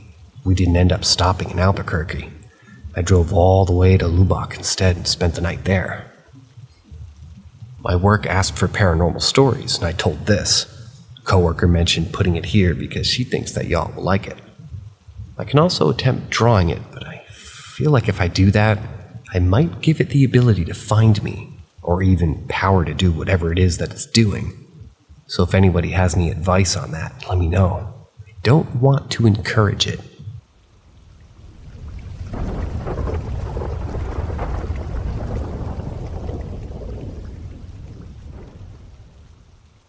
I think something else moved in. Sorry if this is all over the place. Any advice would be appreciated. think I'm going slightly mad, but who knows? I bought my first house 2 years ago. It was built in the 40s or 50s, a terraced house with a converted attic. At first, I lived here alone and everything was okay. I felt watched sometimes, but I figured it was just me living alone for the first time. I then started looking after my family dog during the first lockdown. I didn't feel watched as much, but whatever it was felt further away. I mentioned it to my mom and sister, but they thought I was just being odd as I wasn't scared. Whatever it was didn't want to hurt me, they just observe. So it was dismissed. My partner moved in and I started feeling watched at night, as I'm a night owl, but I just closed the door or I would feel whatever it was peeking in through the crack in the door. We got a puppy who just seems sort of oblivious, but is always around me, especially when I go upstairs. I've always been sensitive when it comes to these things, and I've only seen something very scary once, but that was a very long time ago at a different house. My mother moved in with my partner and I pretty much stay in this converted attic. She used to be a sound sleeper. Since she's moved in, though, she can't get a good night's sleep. I'm pregnant and things have been getting creepier. Firstly, I keep seeing something standing in the corner of my eye, no matter what I'm doing. I'll look to where it should be, but I see nothing. When I go back to it, it's gone for a little while, and then come back and I have to check again. Today it was while I was working, and it was stood by my window, but each time I looked it was gone. Second, when I was awake at night, love pregnancy insomnia, there's something peeking from the bathroom. The dog sleeps on the bed and he ignores it, but then I started getting an image in my head of just out of nowhere something crawling from the bathroom down the hall. This has only been since I've been pregnant, and only when it's dark. I have to check the door, and I swear it opens more. Probably an overactive brain and wind. Third, so my mom hasn't been sleeping well, waking up a lot. She thought it was stress from work. Last night she feels something tapping her on both sides of the chest. She was awake, and the next thing she feels when she turns over is something tapping her on the arm, keeping her awake. She feels that it may have been, just waking her up for a while, but this is the first time she's been awake for it. Pretty sure that it's been more of what I have put in, but nothing springs to mind. So what do you guys think is going on with my house? Moving out is not an option at this time, even though I do plan to move in the next few years.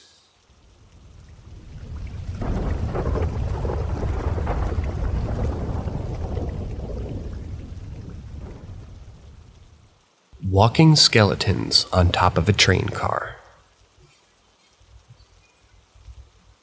When I was 6 or 7, we moved out to a ranch on the countryside of Laredo, Texas. Not a lot of people with good income lived out here. Most houses were isolated and surrounded by woods. My mom and stepdad decided to rent this house because rent was cheap. Only $350 a month, no indoor plumbing or central air. A lot of low-income families lived out here. There's a family that lived next to us, a family of 6 kids, all girls and 2 adults. They were also low-income and often didn't have much to eat. My mom would often help them out with food, and in return, the kids would come over and help my mom clean the house. This one day they came over, ate dinner with us, helped my mom clean, and me and the youngest girl that was about my age fell asleep on my bed. After a while, my mom woke up because it was getting late. She needed to go home. Her sisters had left her behind because they didn't want her awake. It was a good walk to her home, as there was a dirt road leading to our house to get to hers. My mom was going to send my brother to walk her, but I butted in and said, "Please, can I walk her?" As we were friends, my mom said yes, so I then walked her to the gate. And we departed. I started on my way home, when out of nowhere she comes running behind me, crying, throws herself at me and pulls me down by the shoulders. I ask her what's wrong, what happened? She points up and says, "Look up there, look." She was pointing up to the top of some abandoned train cars, and what I saw till this day I can't explain.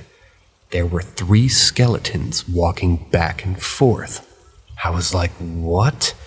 The one was laying on its side. It had clothes on too, like a tank top and shorts. The other 2 were standing up and walking back and forth behind that one, stopping and waving high. We looked at each other and then ran to my house. I quickly told my mom what we just saw. My mom and 2 brothers plus us went back to look, and they were still there, waving high at us. We threw rocks at them, but the rocks didn't faze them, just like they went through them. Either that or we were just bad at aiming. After a while, we went home and never saw them again. Till this day, I can't seem to understand or be able to explain how those skeletons were moving. Some will probably say that we were hallucinating, but how can 5 people see the same thing? Some have said that it was Halloween props, but nope. It was the 90s, and never seen no Halloween props that moved like that well during that time. The technology wasn't really yet for that kind of movement. Halloween props like that cost a lot of money, and that family couldn't even afford to eat. We were in dirt poor country.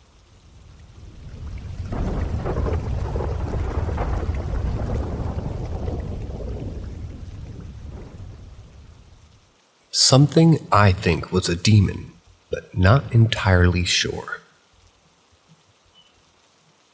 This scenario happened when I was younger, maybe 8 or 7.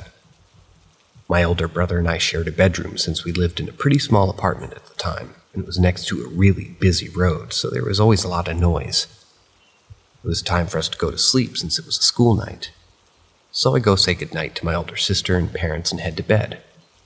My older brother's bed was by the window and mine was up against a wall. Since we lived next to a super busy road, the street lamp would shine through our window because our curtains were really thin. A little while goes by and I struggle to fall asleep because I could hear drunk people screaming and shouting at cars that drove past. Then all of a sudden, everything goes quiet. No cars, no people, nothing. I find this odd, but don't think much of it when my cat runs up to the window. Before I could question why she did, I hear the weirdest, loudest, unexplainable screech. I go to grab my cat away from the window because I didn't want whatever made that noise to see her. This noise obviously woke my brother up. We both look out the window to see what it is. There was this weird pterodactyl-looking creature sitting on top of the street lamp with its wings widespread. I look at my brother and he looks like he's about to cry. I grab him and my cat and run to my bed and hide underneath the blanket since it's the furthest thing away from the window. When we wake up the next morning, I tell my older sister about what happened. And she said that she heard the noise too. She looked out her window briefly and saw it fly out of view. I drew what it looked like just to make sure that she saw the same thing as I was seeing, and it wasn't just a bird. She said that it looked exactly like it. We told her parents about it, and they really didn't comment much on it since my siblings and I have a history of telling our parents weird, abnormal things, like seeing a tall man walk up and down the stairs at night, and another man standing at the edge of our beds looking at us. Let's just say, I hope I never hear or see that thing again.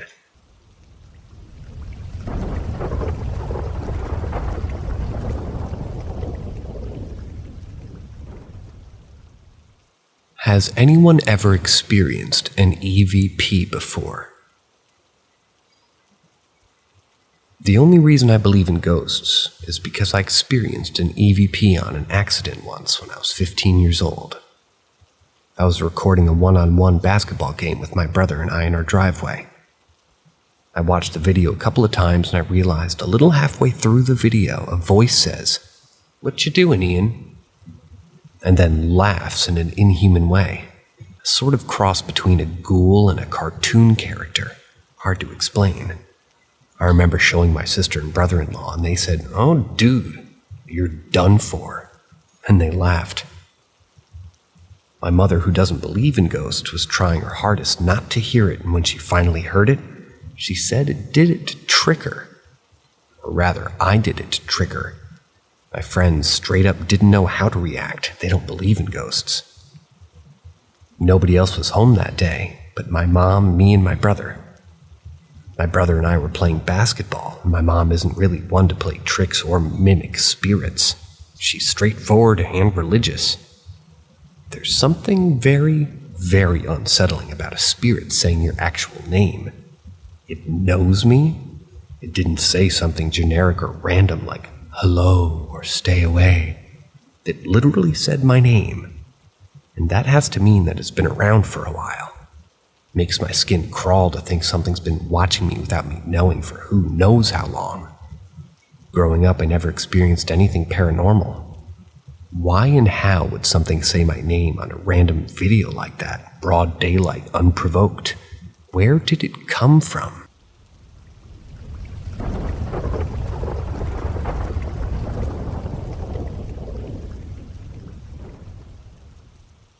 My dad and I saw the same UFO 35 years apart.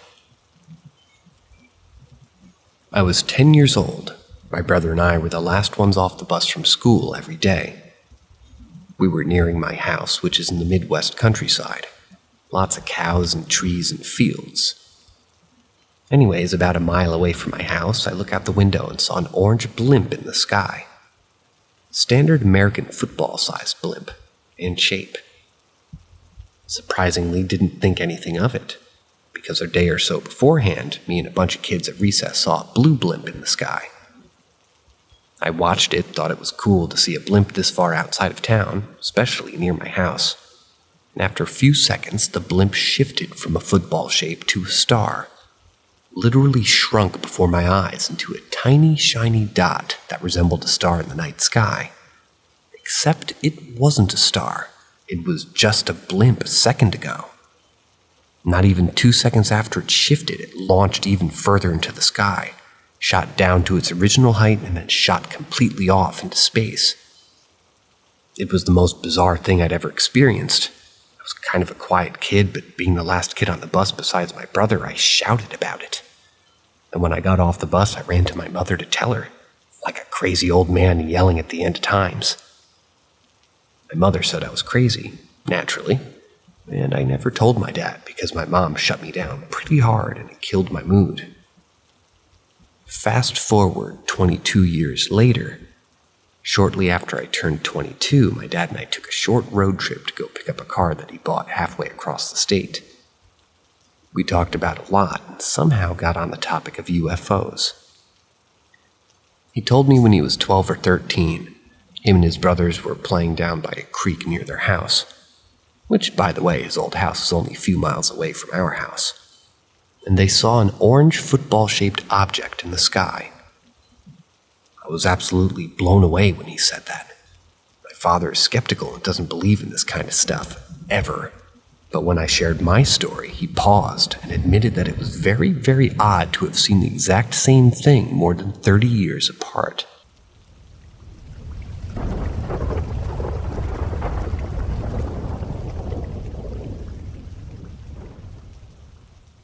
Living in a Catholic volunteer house proved hauntings to me.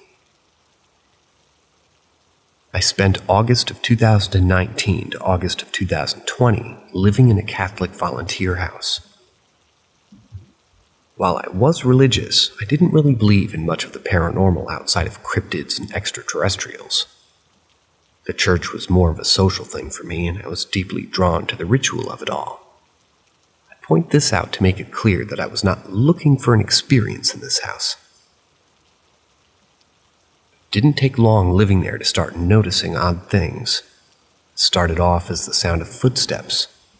That was I guess you could say that was easy to write off, and it was just an old house, and perhaps the house was just shifting, as some people say. These footsteps became so constant that it clearly couldn't be the sounds of an old house. The footsteps were loud. They were during the day and the night, and when the house was full, and when it was just one person inside. I stopped denying this when the steps were obviously coming from the stairs. The clear sound of the top floor windows closing and opening started, and nothing sounds like that other than just that.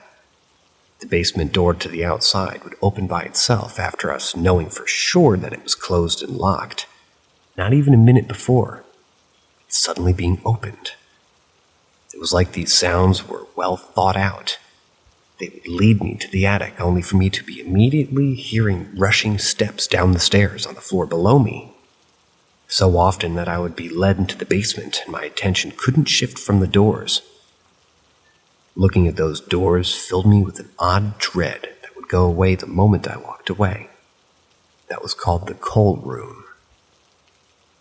My housemates were scared, and being the only male in a Catholic program put a bit of pressure on me to do something. Just a cultural expectation. I tried getting a priest out to do a blessing, but he couldn't because of COVID. Strange bummer given the theology. I ended up trying to, I guess you could say, my best to bless the house myself with one of my housemates. That did nothing to stop any of it.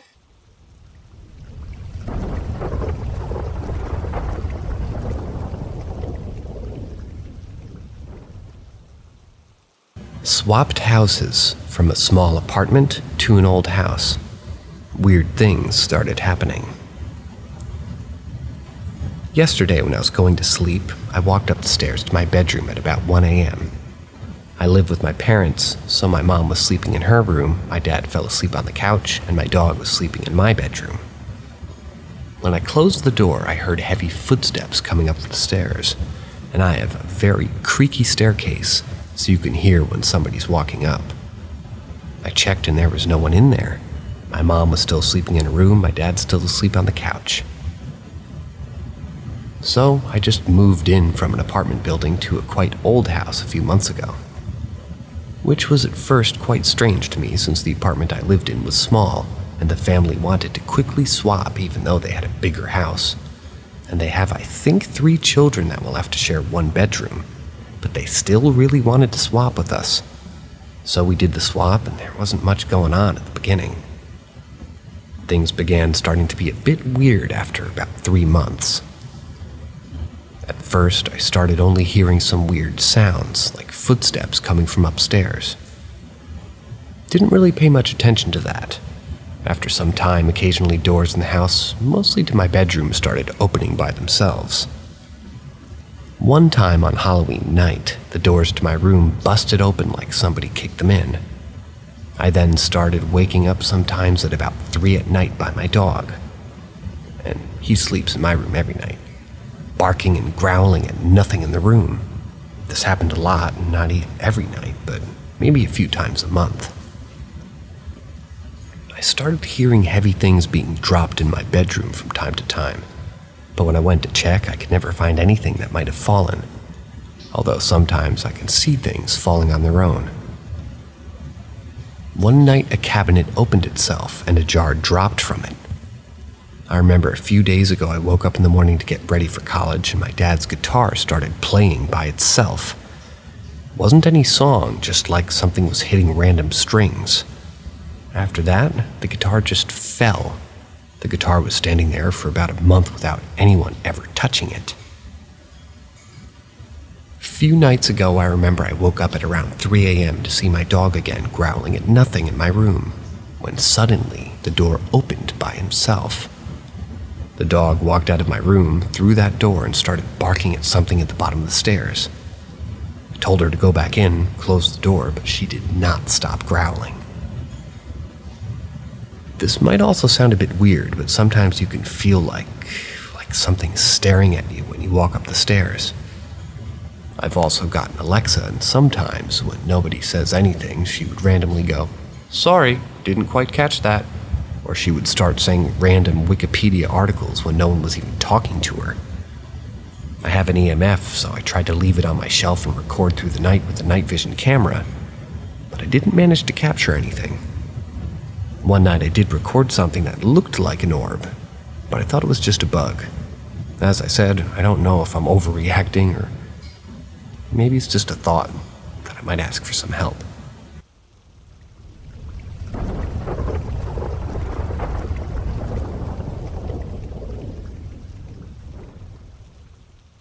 I experienced something and I can't logically explain, and I need opinions before I lose my mind. As an avid horror enjoyer, across all media and otherwise, I've always been interested in the paranormal. That being said, I've also always been a huge skeptic. I poke holes in other stories all the time. I always have. I've just never been on that side of the fence, you could say. I swear by science and logic and whatever, but earlier something fairly small happened that completely rocked me. I woke up at around 1:40 a.m. and went to the loo about 10 or 15 minutes later, at which point I was already properly awake because I'd let my dogs out into the garden and been on my phone for a little while. My bedroom is at the bottom of my stairs. My loo is at the top. Anyway, when I came back downstairs and into my room, I checked my door so my dogs didn't get out of the room when I went back to sleep and sat down. Not 20 seconds later, I hear Diamond coming down the stairs. This isn't uncommon in my house since 5 people live here, so somebody's always coming up and using the loo to get a drink or whatever. But when I got to the bottom of the stairs, my door opened and the hallway was empty and the lights were still off. I went out to look, and everybody's bedroom's door was shut and no one was up and about. Someone mentioned my stairs creaking in their own because, yeah, they're wood, but I've lived in this house for nearly a decade. They creak on their own all the time nowadays. But anyone with old wooden stairs would probably know the difference between that and somebody literally walking down them. My door, when literally shut, can't be opened on its own because of the type of latch, or whatever it's called. I know no one's here has any reason to believe me, but I'm hoping somebody would humor me and just give me their take on it. Being a skeptic, a big part of me for a long, long time, so I guess I'm pretty rattled by this. Strange stuff happens around me all the time, but I'm always able to come up with a logical explanation. But I can't for this one.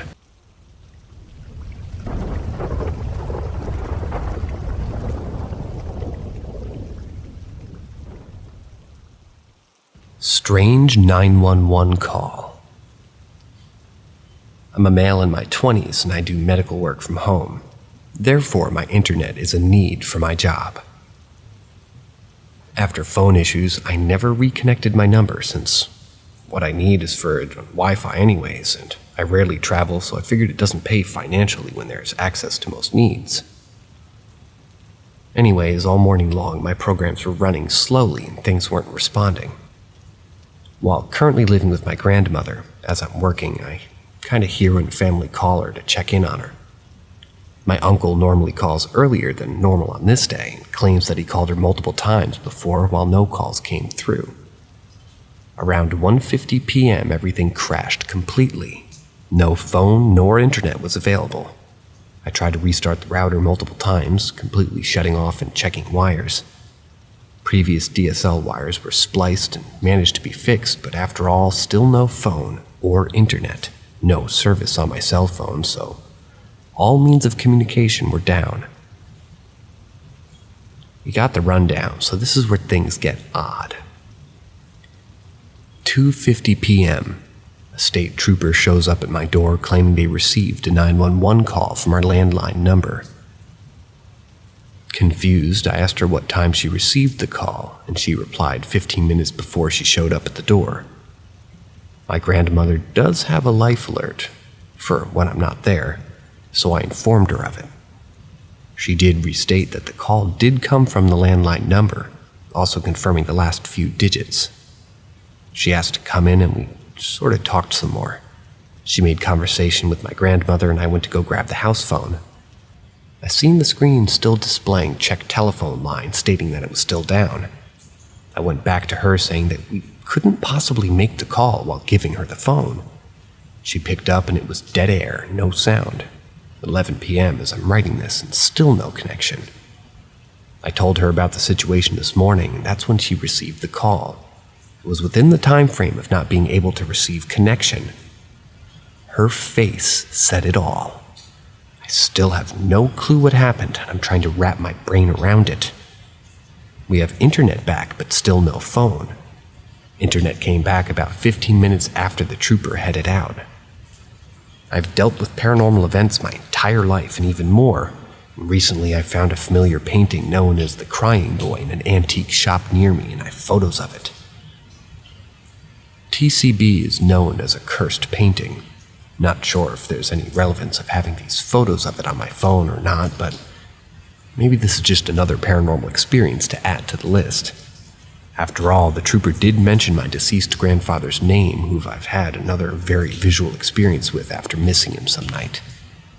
Would love to tell you more stories about my life, have photos and more to go along with them. Have more to go along with some of them.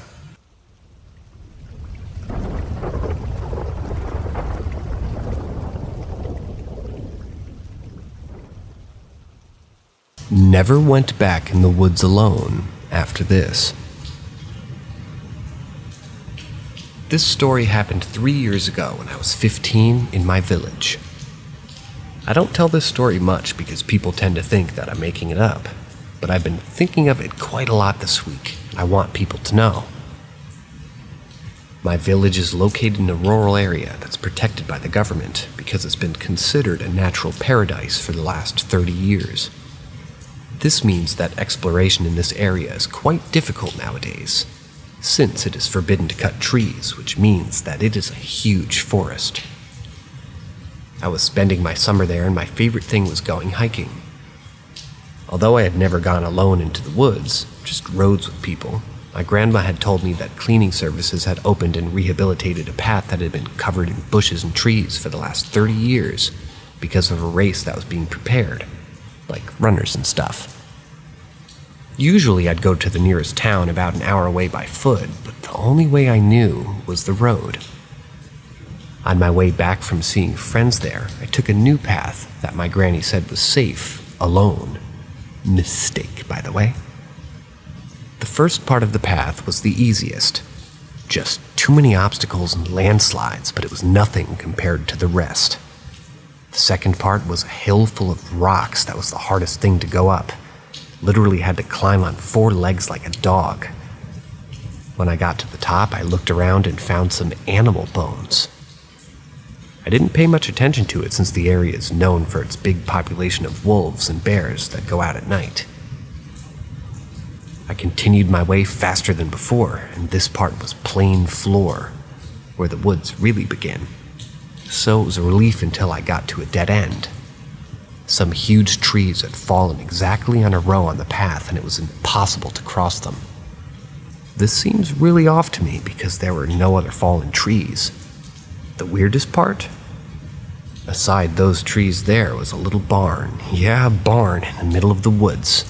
Thought to myself that it was probably abandoned. It looked like it, so I decided to throw my bag into the little field that belonged to the barn and then cross the fence. I crossed it running without realizing the most bizarre thing. That field had no trees in it. It was clear, no bushes, no big plants, nothing. Really shouldn't be like that if it was abandoned. I started feeling concerned about the location of the fallen trees, and that it was pretty coincidental, how there casually was a barn beside a clear field when that path had been closed for 30 years. Just seemed really off. I went on, and luckily, I was reaching the last hill my grandma had described, the one that connected with the village. Suddenly, there was a silent moment in the woods, which allowed me to hear some branches cracking behind me. Thought to myself if it was a bird or something, but they came closer. They really sounded like footsteps.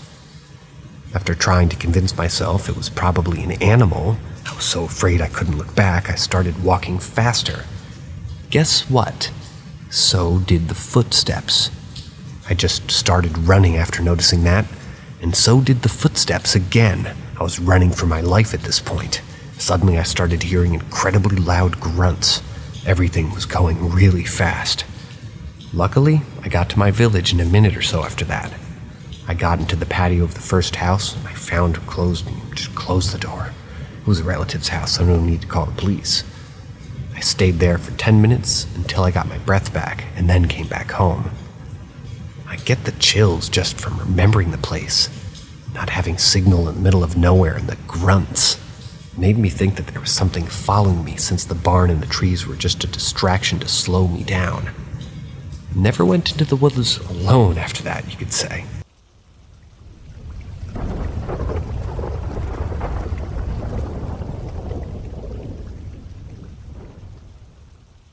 Noises late at night. An object moved right in front of me. For some context on this situation, I live with 4 roommates, and several days ago, at around 2:30 in the morning, it sounded like somebody was moving pots and pans around in our kitchen very loudly. At the time, I thought nothing of this, as we're all college students, so someone was surely making a meal that late at night. I asked all of them in the following days, and nobody was out of their rooms or was awake at that time. One other roommate heard this and had the same thought.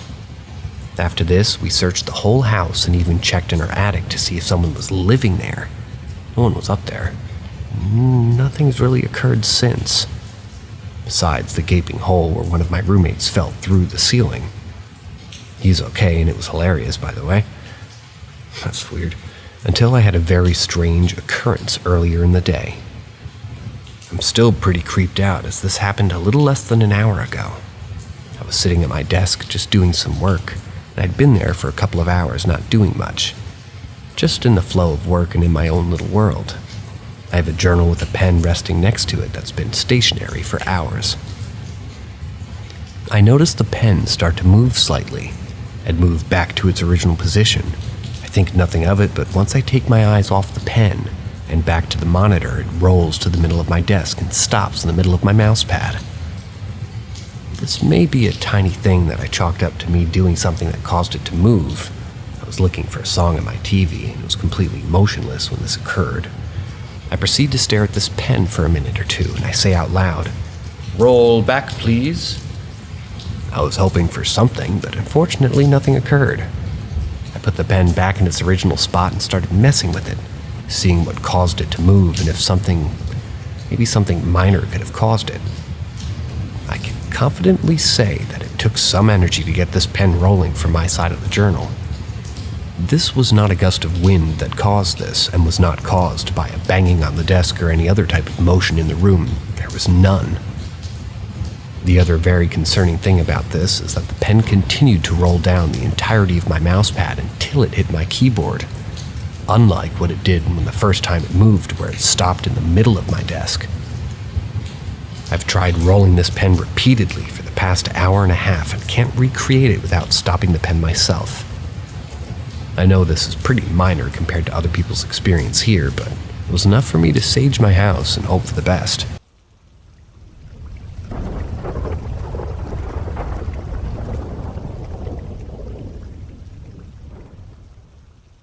Helpful ghost. My first positive paranormal experience.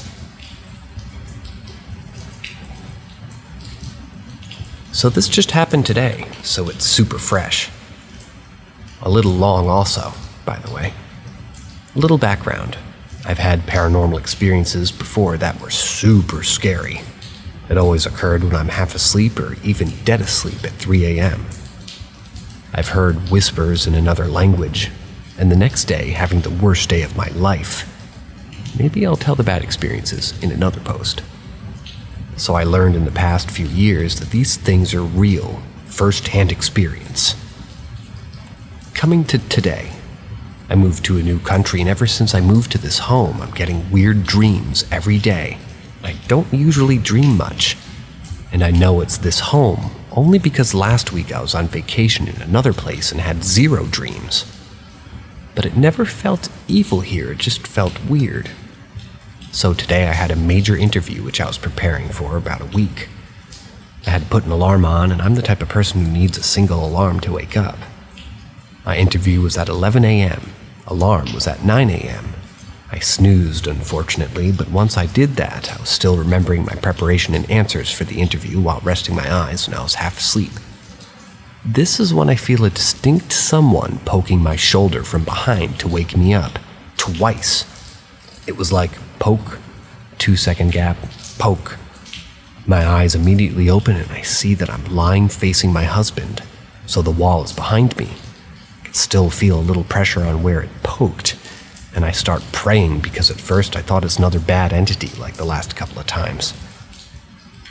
My heart's exploding and I'm praying, but unlike last time, I felt the vibes weren't negative. So I turn around, grab my phone, and see the time. It's 10:30, and the ghost woke me up in time for my interview. I just thanked it and told it, please don't help or come in front of me because I'm scared of this stuff.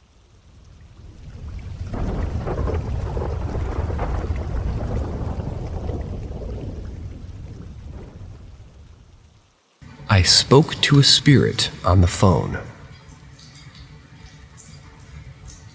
For context, I've been friends with someone for a couple of years now, and we had a very rough childhood, to say the least. One of the reasons was that he spent a large portion of his childhood without his mother. That's important. As he got older, he tried to look for her and the reason for her disappearance from his life.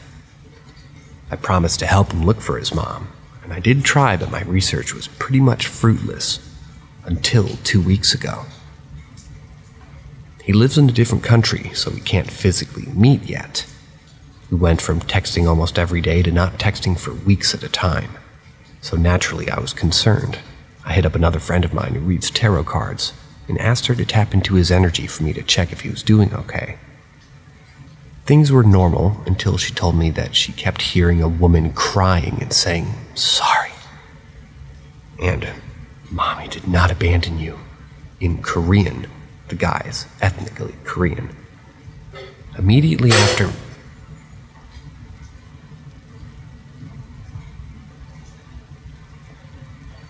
Somebody outside my house. Immediately after, my friend tells me that she was starting to lose control of her movements.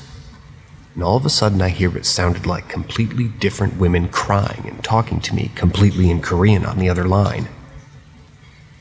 In other words, my friend was possessed. At that point, I was freaking out because I didn't expect a random entity to pull up during a tarot reading. I'm a scaredy cat by nature, so normally I would hang up right then and there, but this time I felt compelled to stay and listen. Spirit didn't feel like a bad one anyway, so I thought, what's the worst that could happen? I felt deep in my soul that I was speaking to my friend's mother, and I couldn't shake that feeling off. So I said her name and asked if it was her that I was speaking to. She confirmed that it was. She understood what I was saying in English, but replied in Korean. Because I didn't speak Korean, she would let my friend come back to her normal self to translate what was being said to me. We spoke for a while, and I learned quite a lot about her. She seemed to be quite fond of me and explicitly stated that she didn't mind that I was from a different race and culture from her son. She was a very sweet lady who was a victim of life circumstances and was looking out for her son even in death. This is my craziest paranormal experience to date, but it's also one of the most wholesome experiences I've ever had. I don't think I'll ever forget about it or her.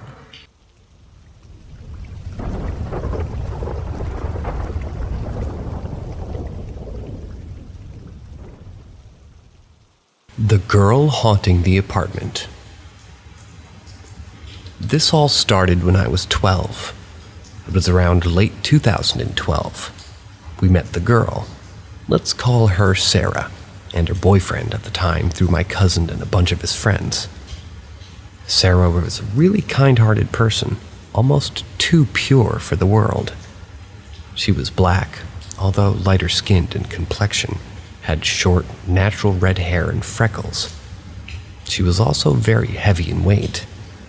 I believe almost twice my size, and keep in mind, I'm a plus-sized girl myself. And almost anyone that she knew, including her boyfriend, who was also cheating on her, and let it be known, made fun of her for her looks. I was going through the exact same thing and still am, so I understood. My family and I, as in my mom, my stepdad, and little sisters, tried everything we could to at least get a smile out of her, with varying degrees of success too. But we all knew that she was very depressed and her self-esteem was very low to the point of not being able to fix it. Sarah stayed in our apartment for a couple of months before moving in with my cousin's then girlfriend. Let's call her Susie. My building is in the front and Susie's was all the way in the back and the side, so Sarah would come back and visit on a regular basis. All seemed normal until one day she showed up. I don't remember everything that was said, but I do remember one thing vividly. She sighed and told my mom that she was leaving. I didn't think much of it at first, and one day I came home from school to the news that Sarah had committed suicide. I'm 100% sure that it was her boyfriend mainly who drove her to her breaking point. She was only 23. She was also pregnant at the time, and it happened a month after I turned 13.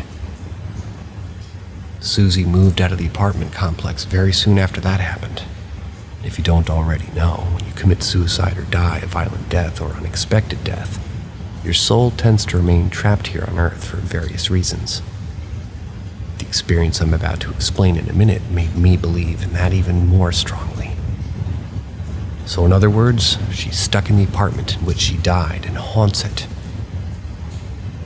Several months later, everybody pretty much has moved on.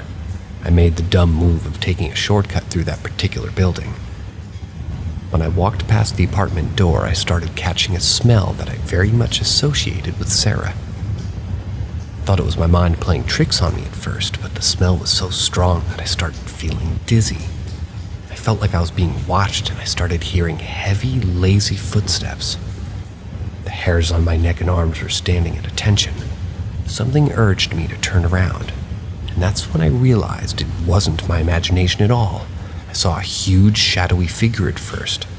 Remember, I mentioned she was very large in size. And then I saw the edge of a blue Lilo and Stitch blanket that once belonged to me emerging from the shadow. I remember giving the blanket to her months before she died, and because she loved it so much, she always covered herself in it. The closer the figure was coming to me, the more I got scared.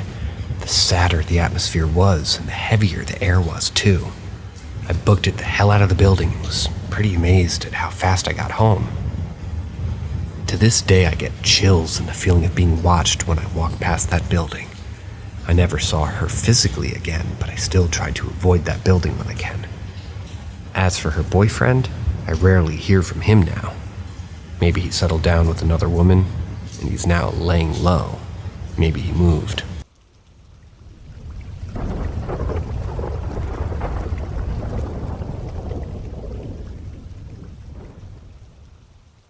Something watched me sleep. This happened about 7 years ago, but I still remember it like it happened yesterday. I was maybe 16 at the time, and super into the paranormal. I grew up in the church, and I was told time and time again that the paranormal didn't exist outside of the realm of just demons and angels. So as any curious teenager had to find out for themselves, my friend and I snuck out to buy a Ouija board. The two of us then drove out and parked on a deserted road, so there would be no chance of either of our religious parents finding out what we were doing. Because, as you would assume, a Ouija board was a big no-no. The two of us climbed in the back seat of our car and set out the board. I think about an hour went by of absolutely nothing happening besides one of us getting jittery and just kind of moving the planchette slightly. Then it did start moving. It was slow, but it gave us a year and spelled rape. That was it. We tried to ask questions, but no response.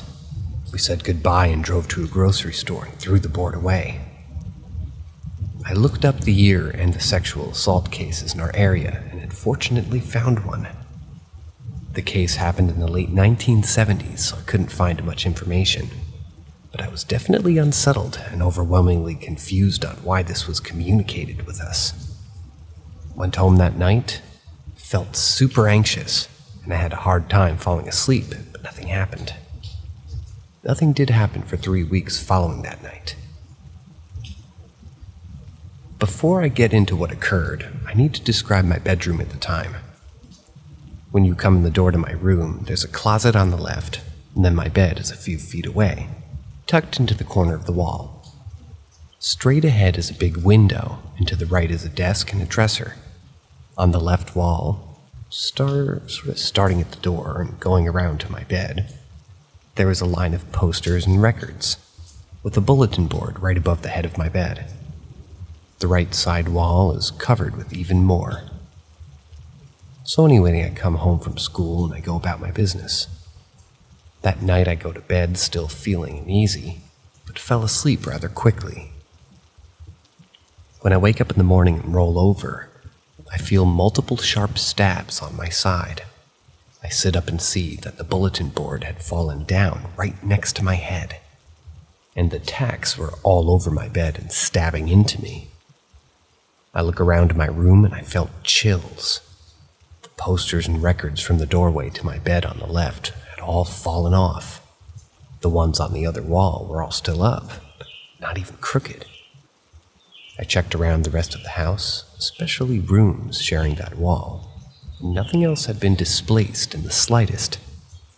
So to me it seems that something had come into my room, knocked everything off the wall moving towards my bed, and stopped when it was right over my head while I slept.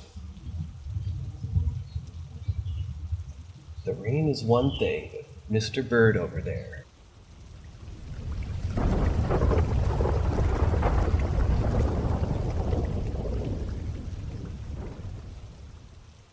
Something is knocking on windows.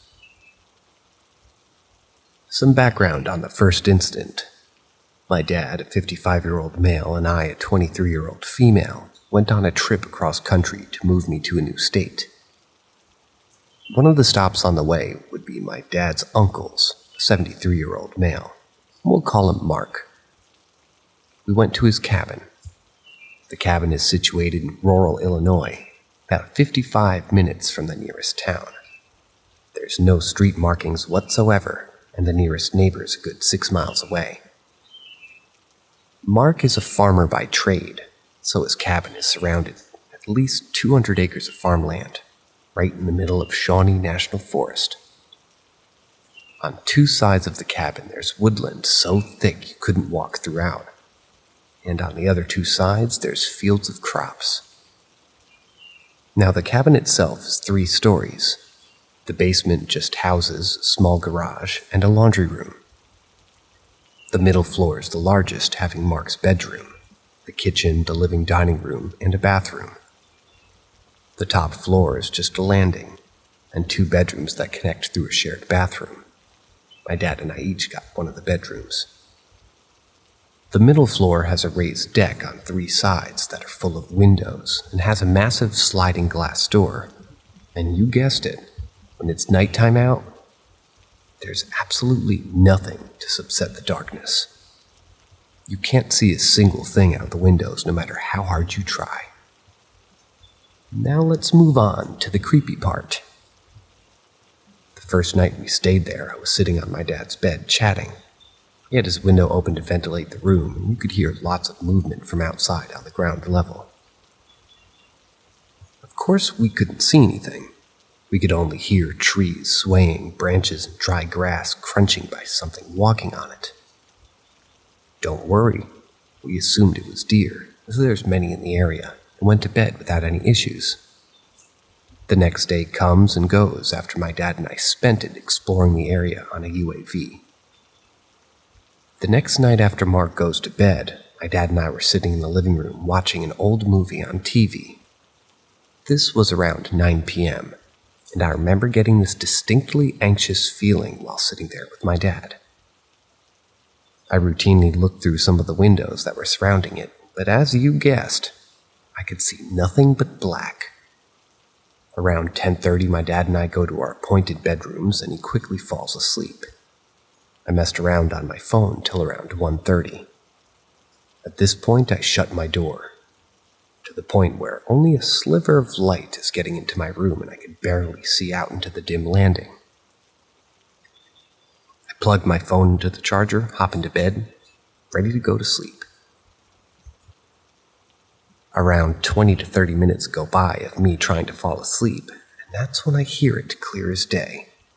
There's a loud and forceful knock on one of the windows. 3 distinct knocks. I shoot up in bed and just sit there for a few seconds, listening and looking out through that small crack in the door. I get up and I'm hit with this overwhelming feeling that I shouldn't open my door and go out, so I end up going through the shared bathroom and into my dad's room. I wake the poor guy up from a dead sleep and tell him that I heard somebody knock on either the glass doors or the windows. My dad gets up and I follow him downstairs, and he checks the entire house before locking both of the doors that my uncle always leaves open. After turning on the porch light and checking the house, we found nothing and go back up to our rooms. I'm extremely unsettled, but could tell my dad was assuming I just freaked myself out. The next morning comes around. I go downstairs where my dad is sitting at the table with Mark. Apparently, the two had been discussing what I had heard the last night. That's when my dad tells me that Mark had heard the same knocking at the same time of night on 3 separate occasions. The first time he heard the knocking, he immediately jumped up from bed and grabbed the shotgun that he keeps in his closet. He knew there would be no one and nothing good knocking at his door in the middle of nowhere at 2 a.m. He saw nothing when he looked outside, and when the knocking came twice more, he didn't bother checking it. Now, Mark is a 73-year-old tough cowboy that's straight up fearless and doesn't find any enjoyment in lying. We left the same day to continue our journey across the states. The second event occurred just last week. My dad was visiting my mom and in her 2-bedroom house before he flew out of the city's airport the next day. Due to him being there, I spent the night on an air mattress on the floor of my mom's bedroom while he slept in my bed. My mom's bedroom is in the back of the house, with a small backyard and then a sloped 6-foot wall leading up to the, I guess you could call, the desert being all that there was.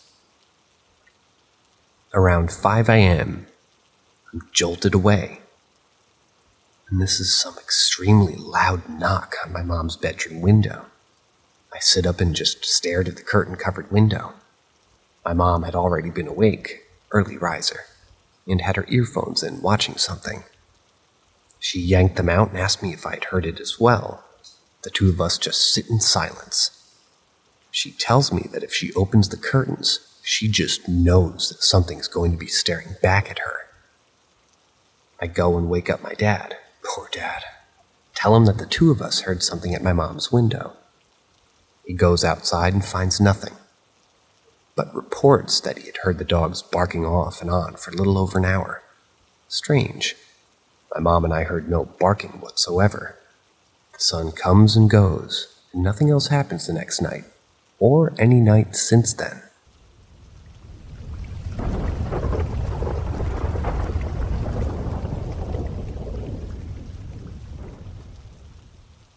I'm sure my grandpa is still with us. So my grandpa died because of cancer on a new year in 2021, and it was a shock. He didn't feel sick before. Doctors found out that he had his last stage and there's no way to help him. Only he can live a little bit longer, but he would suffer a lot. And at the end, he died 1 month after being diagnosed with cancer. We spent 1 week at Grandma's house because she's lonely now. We wanted to be her support.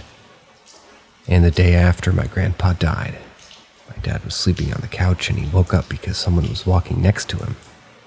He thought that it was my grandpa, but he turned the lights on and there was literally no one. He heard loud footsteps coming from the kitchen at 3 a.m. My grandpa was always up at hours like this and ate food late at night. He told us in the morning what happened, and the same night I had a dream with my grandpa, where he came home from the forest, and we were all in shock because we thought he was dead, and he looked younger in my dream. My aunt had dreamt with him too, where he looked younger as well, and she woke up from that dream at 3:40 a.m. Coincidence? Same night as my dad heard the footsteps at 3 a.m. My aunt had a dream at 3 a.m. and I had the same dream, but I don't know what the time exactly. This isn't everything why I believe that he's still there. This happened after 4 to 5 days after he died. Only me, my dad, and aunt had experience with him. No family members saw him in the dream. My mom was sleeping with my young brother in the room where there's a PC. My grandpa very often used the PC in late night. My mom woke up exactly at 3:15 a.m. because something woke her up and told her to head to look at the PC, and boom! Exactly when she looked at the PC, it turned on. She called me and Grandma to come and see what happened. And we had a feeling like someone's there, but for me it was creepy because it was 3 a.m. and we started to pray. Mom told me to turn off the PC because she wanted to sleep. I turned it off, and after a few seconds, it literally turned on again in front of me. Also, after this computer turned on the second time, my grandpa didn't have a classic keyboard, but it has LED lights, and all of a sudden they started flickering. This was crazy too. After that, my other family members started to have signs from him, like his smell. Also, the last thing to say is my grandma was alone after we left. She was very sad and thinking about Grandpa. And then her glass cracked for no reason.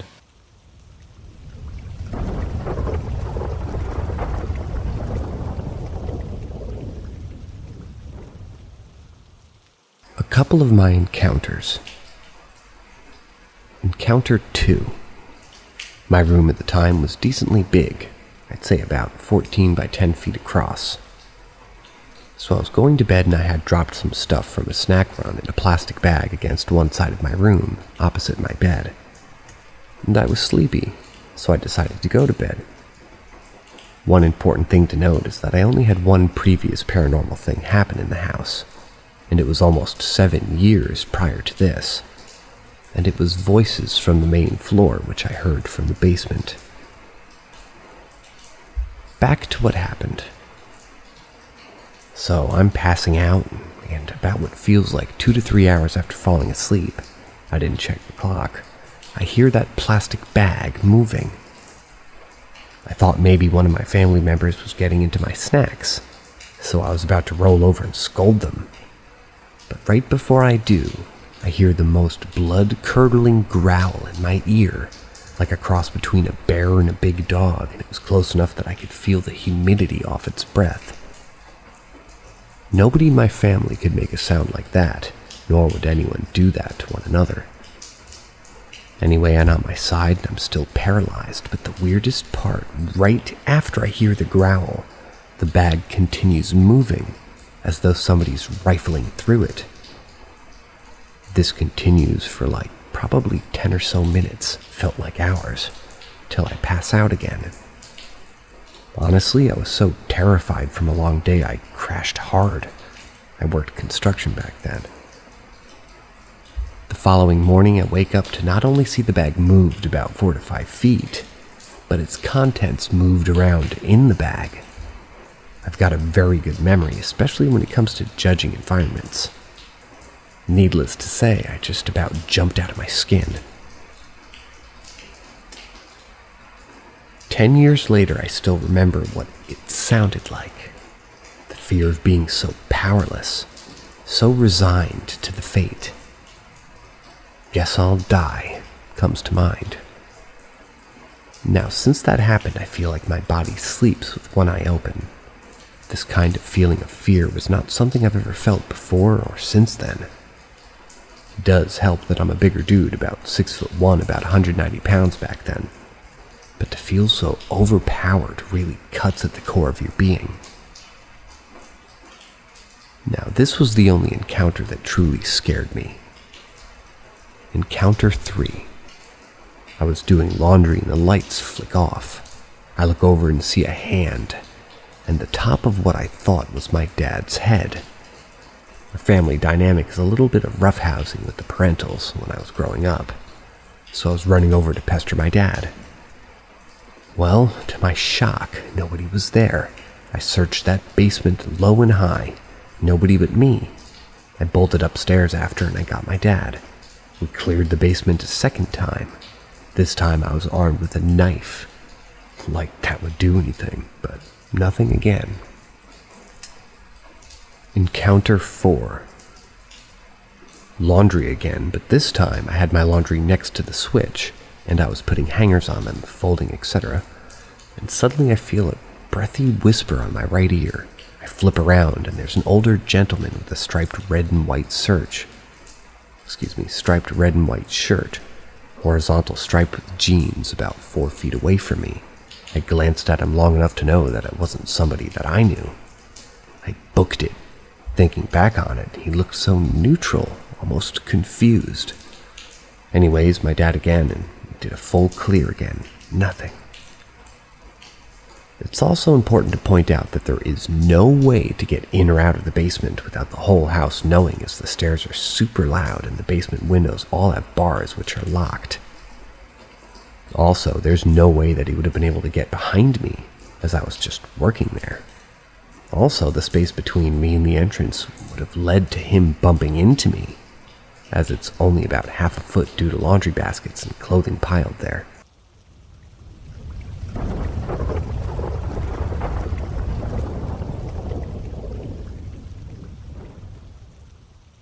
Don't take anything or any animal you find on the road. It was a December night, a very windy night. A lot of dust was in the air. My brother and I were going to eat at a restaurant which is far away from my home, around 30 minutes away.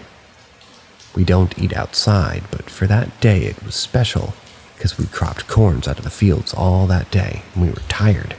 So we decided that, let's go eat outside. The place I live is really lonely and spooky at night because fields and fields everywhere. And the woods, though we've been living there for years, but nothing really scary about that part. Anyways, we reached a restaurant and we really had a nice dinner. Strangely, though, there were no customers except us. I don't know, but the lady from the corridor staring at us for some reason, though we talked and enjoyed it. We finished our dinner, and after finishing our dinner, my brother asked that we drive, back home. I definitely didn't want to drive because I felt exhausted and sleepy. He was feeling the same. And we kind of fought for it, but I couldn't win, so I decided I'd drive. I was driving us home, and about 10 minutes of our way, my brother, who was sitting behind me, screamed my name in a demonic voice, and I pulled my brakes and I got freaked out. I got out of the bike and about to punch my knuckles on his neck, but he pointed his hand in the woods and said, "Look." I looked in the woods and I saw 2 bright eyes. I was scared, but my brother seemed okay. He didn't even seem scared, seeing that this was on an empty, dark road going from the woods. So I turned my flashlight on and beamed it into the woods. And I saw a small lamb-like size of a bag. My brother just started walking towards it without saying anything. He grabbed it and asked me, "I want a pet." This night I was super worried, and I was in a hurry, so I let him. I can clearly see my brother's obsession over that lamb. I suppose this story is suggesting that this bag was actually a lamb. Sorry for the confusion. I'm confused too. I started my motorcycle again and started to drive home, and I had a really bad feeling about this rabbit. First it was a bag, now it's a lamb, now it's a rabbit. Anyhow, after a few minutes I sensed that we're slowly getting surrounded by a cloud, because I couldn't see, and I saw my brother was whispering something to that lamb. After a while I started feeling something odd, like something isn't right. I felt something heavy, and I saw my motorcycle and it was speeding down strangely. I saw brakes aren't pressed. I turned back to my right, and I saw the lamb with 5 feet long legs laying on the right side. Never seen anything like that. I never seen 5 feet of a lamb's leg. I doubted that and I rechecked, but this time I turned back with the left side. I again saw large, scary 5-foot-long legs. I could see symbols on its head. I got really scared. My body went cold. I couldn't drive because it was something odd I've never seen in my life. I told my brother, who was sitting back at the motorcycle, I told him to throw it away because at this point, my bike was really slow. Because I don't know if that thing was gaining its size unnaturally. He didn't want to let it go, and I was scared and I screamed, "Throw it away!" And he heard that I knew that he was possessed at some point and he threw it. I felt my bike like cloud. I can speed up. And I turned around and saw a goat-faced demon who was about to fly. I didn't turn back after that, and I accelerated my bike like God's speed, and I know my brother just witnessed something of natural himself. He couldn't properly speak for 3 days. I drove us home, I locked everything, and we together were super terrified by the event. We didn't sleep, and we hugged together all night. Later that night, I saw 2 very bright white-colored eyes peeking through our window. I don't believe in God, but at that night I was begging all gods to come and protect us from that thing. The next morning we met a few people which were locals and bandits and talked about that event. And they told us that we're really lucky that they didn't choose me. The place we found that lamb was materialized with witchcraft lockets the size of human voodoos. Not sure if this is true or a hoax, but we were baptized by locals and trying to forget the event that we've just been through. You'll have to forgive that writer. English is not his first language. Bear with him, with all due respect.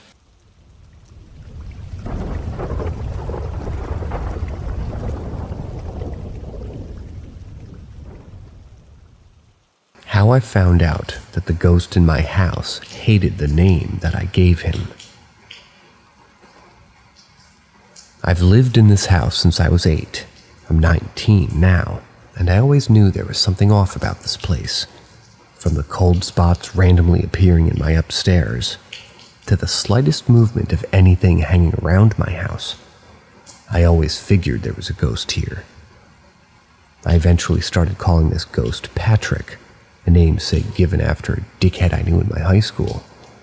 Mainly given since he was being quite a dick to us in the house. He didn't like it that much. He was resorting to such measures as just fucking with the lights on at random occasions, to even going so far as to push in my ribs until I couldn't breathe. I still have an indent from where he pushed my ribs in very badly one time. Eventually I'd had enough of his torture, resorting to using a typical ghost app, I know how original, to try and ask him a few questions. Firstly, I asked his name, to which he replied, Charles. I addressed by the name that he'd now given, feeling a tingle of cold run behind my neck. After asking a few more questions, is there anybody else here? No.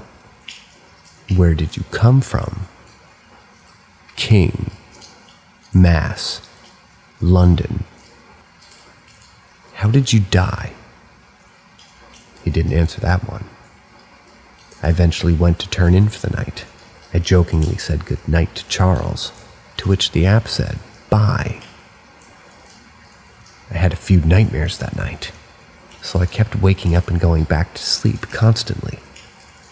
It was annoying, and upon the 5th try, I had my hand sticking out in such a way that the palm was sticking up toward the ceiling. An intense cold rushed over it. My fingers suddenly curled together as if someone were holding it.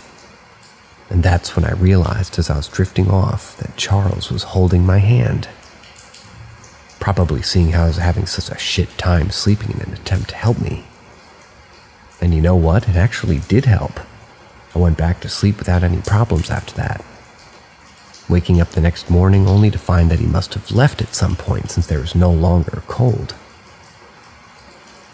There wasn't anything on Charles from London that used to live in this house, as far as I could research.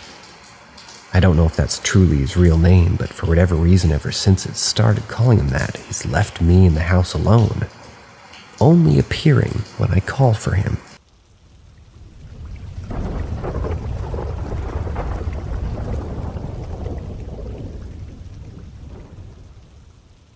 First and only encounter with my uncle. I was about 8 when this happened. Me and my parents were living in a nice 2-bedroom house with a fully furnished basement.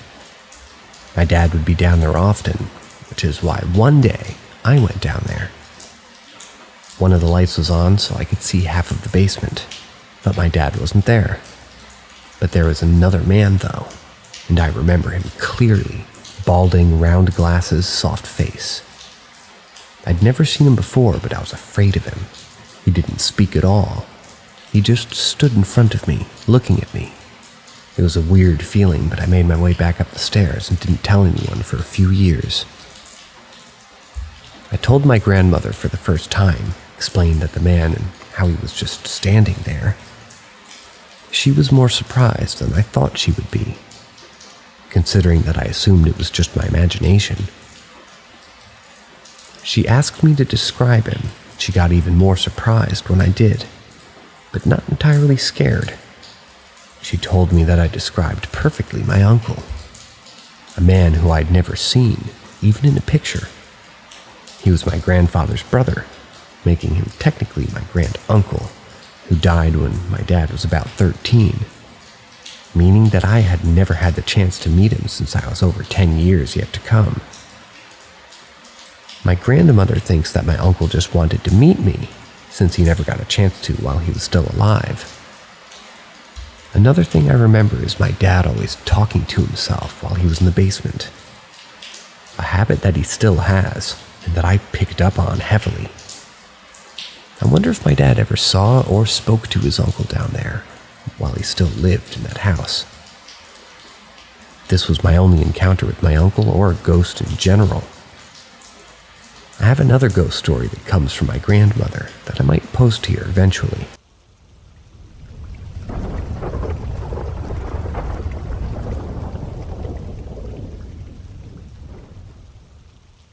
What made me a believer?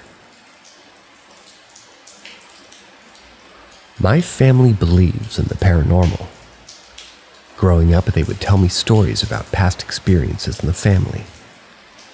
There were stories that ranged from a ghost in the garage of my aunt to the more spectacular stories, like about a painting that my grandmother had bought on a market that was supposedly haunted and would eventually take the life of one of the 11 grandchildren.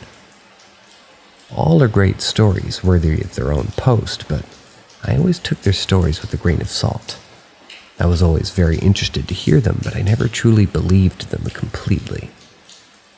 However, that would change. My grandmother lived in a grand old farmhouse from the late 18th century with a big and beautiful garden. My mother grew up in that house and would tell me that she believes the house to be haunted. My grandmother, mother, and aunts have all seen a woman in white at some point during their lives there. When we stayed over as a kid, we never wanted to walk through the house alone, especially at night when we had to go to bed. You'd always have the feeling of being watched when roaming the halls. Luckily, nothing more than that ever happened, and growing up, I just chalked it up to me being just a kid. 4 years ago, my grandmother's health started rapidly declining. Instead of bringing her to a nursing home, we decided to take her into our home. She still lives with us to this day. Her mental health started getting worse after living with us for a year. Because of this, we decided that it was time to sell our house, and it was remained untouched previously. We put the house on the market, and after a year, we found a buyer. Before the sale, we went to the house a couple of times with family to do some maintenance, but nothing out of the ordinary happened during any of these visits. Then came moving day. We had a small trailer, and we were going back and forth between houses, moving all the furniture out. By the end of the day, only me and my stepdad were still moving. There was only one more piece of furniture to move, a big closet from the bedroom that we had just disassembled. Unfortunately, the trailer was already completely filled and we would need to come back to pick up the closet. We placed the closet in the entrance hall and drove off to unload the trailer. We came back to the house 30 minutes later. When we opened the door, we saw that a plate from between the wooden beams in the ceiling above, where we placed the closet, had fallen to the floor. I thought it was weird, but I didn't really think about it. I went to start moving the closet to the trailer. When we get to the closet, we both see a necklace of a cross laying on top of it. That necklace definitely was not there before we left. This closet was completely disassembled and carried sideways down the stairs. If it was there before, it would have already fallen off. It either was on top of the ceiling plate that fell and landed perfectly on the closet, or it was placed there. In hindsight, this isn't a smart move, but we took the necklace home to show it to my mother and ask my grandmother if she had seen the necklace before. We got home and instantly I tell my mom about what had just happened and showed her the necklace. We had a Dora the Explorer doll on the desk in the kitchen for my sister's children, and I kid you not, when I showed my mother the necklace, the doll on the opposite side of the room started speaking her voice lines. Weird, but okay. Coincidence, I guess. We asked my grandmother if she had seen it before, but she hadn't either. A few days pass, and I was going to be home alone for a week. Nothing had happened since, so I already was starting to forget about the necklace.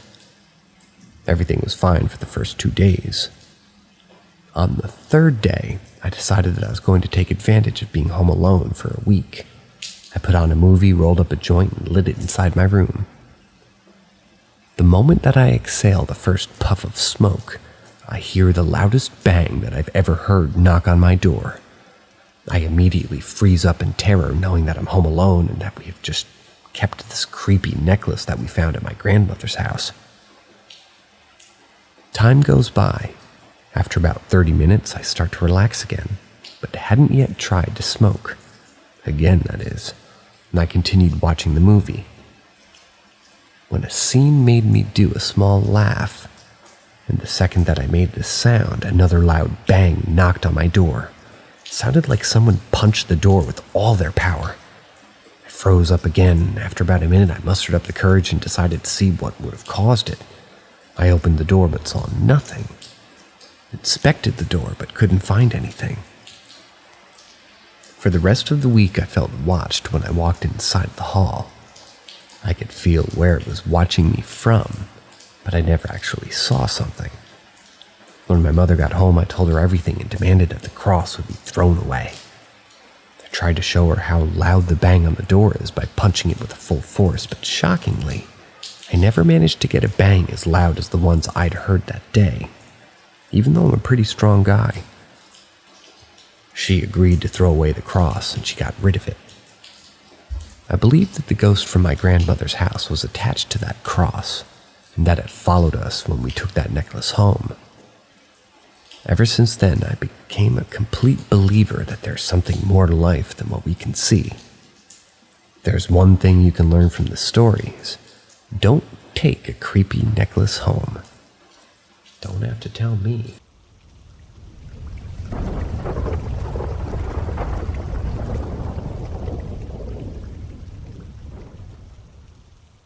Life bleeding.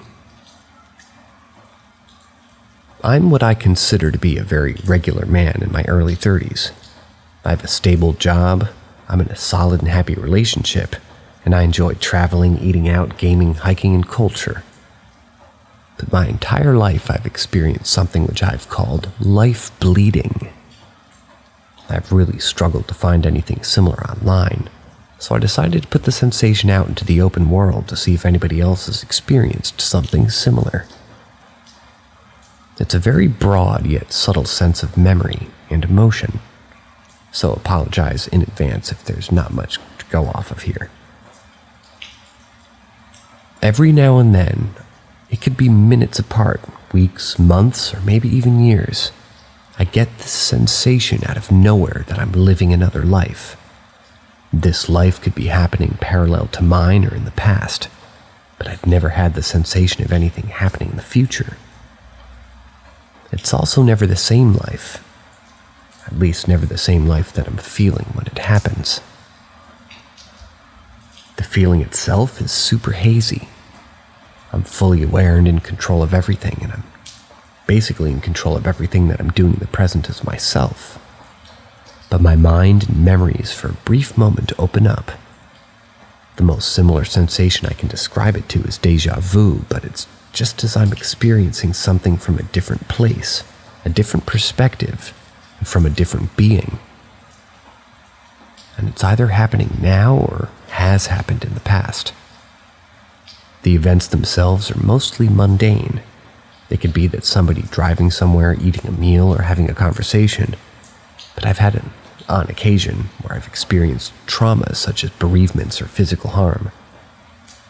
I want to clarify that this isn't just me thinking and imagining these things. At least I don't feel I am. I always just feel like it's distant in my mind, and it's a struggle to bring it kind of closer into view.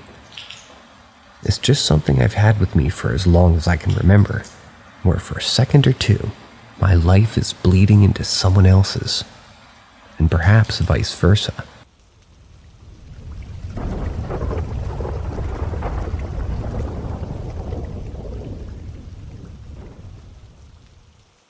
I lived in a house that had all sorts of things happen, but one stands out to me the most. Back in 2013 and 14, I lived in a house with 3 other roommates. In this house, I can recount dozens of seemingly paranormal experiences, ranging from scary to odd to almost normal. But this one really stands out to me the most because I've never been able to figure it out. One night, I was in bed with my boyfriend in my room. We went to sleep early-ish because we both had work in the morning.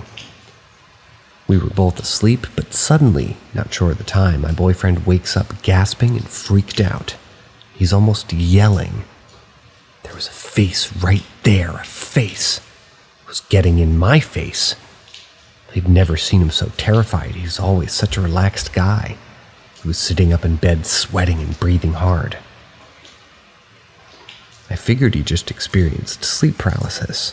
That would have been his first. I tried to calm him down and he eventually went back to sleep. I rolled over in bed and was trying to get back to sleep myself, but I'm the type of person who just can't go back to sleep after waking up. As I'm laying there, I started hearing tapping in 3s around the room. The first 2 times I thought that the tapping was just the house settling, but the tapping in 3s would change locations and pitch every time. It would be above the bed, on the ceiling, and go tap, tap, tap. Then it would be next to my head on the wall. The bed was next to the wall. Tap, tap, tap. Then it would be by the door. Tap, tap, tap. Then on the other wall. Tap, tap, tap. Then on the floor. Tap, tap, tap. This went on for a while, but I'm not sure how long. It felt like hours to me. I was honestly so scared that I didn't open my eyes or even move. I just stayed frozen under my blanket. The next thing I knew, it was morning. I asked my boyfriend if he remembered the nightmare, and he said yes. I don't remember if I asked him about the tapping. The first thing I tried to explain it with was some sort of pest, like a rat or a bug, but I don't understand how it could have traveled from room to room so fast, or make such strong taps. If we never had any pests in the house to my knowledge.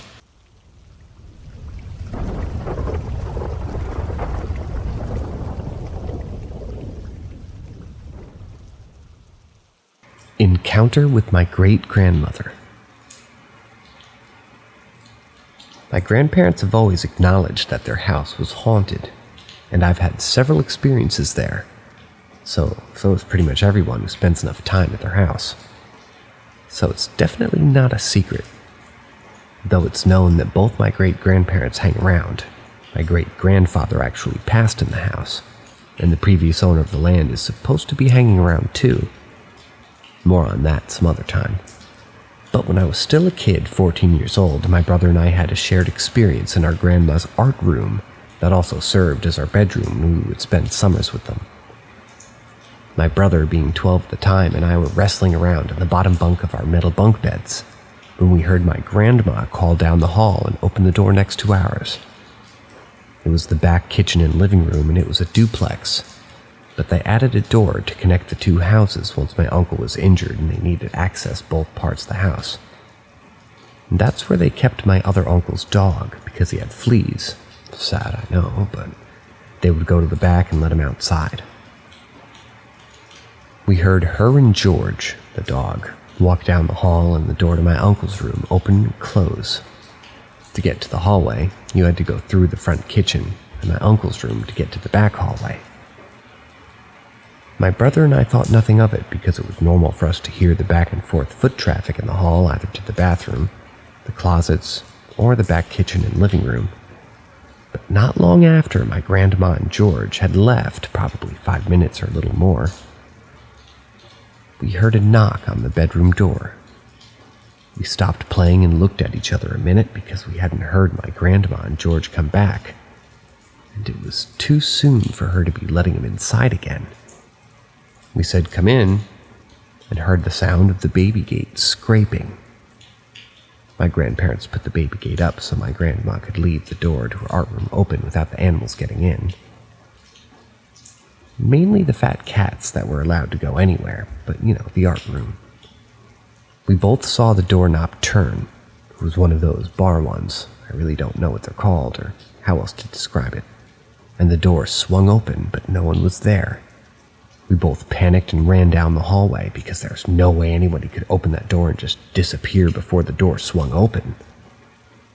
The hall was just too long and we would have heard the footsteps on the old echoey hall floor.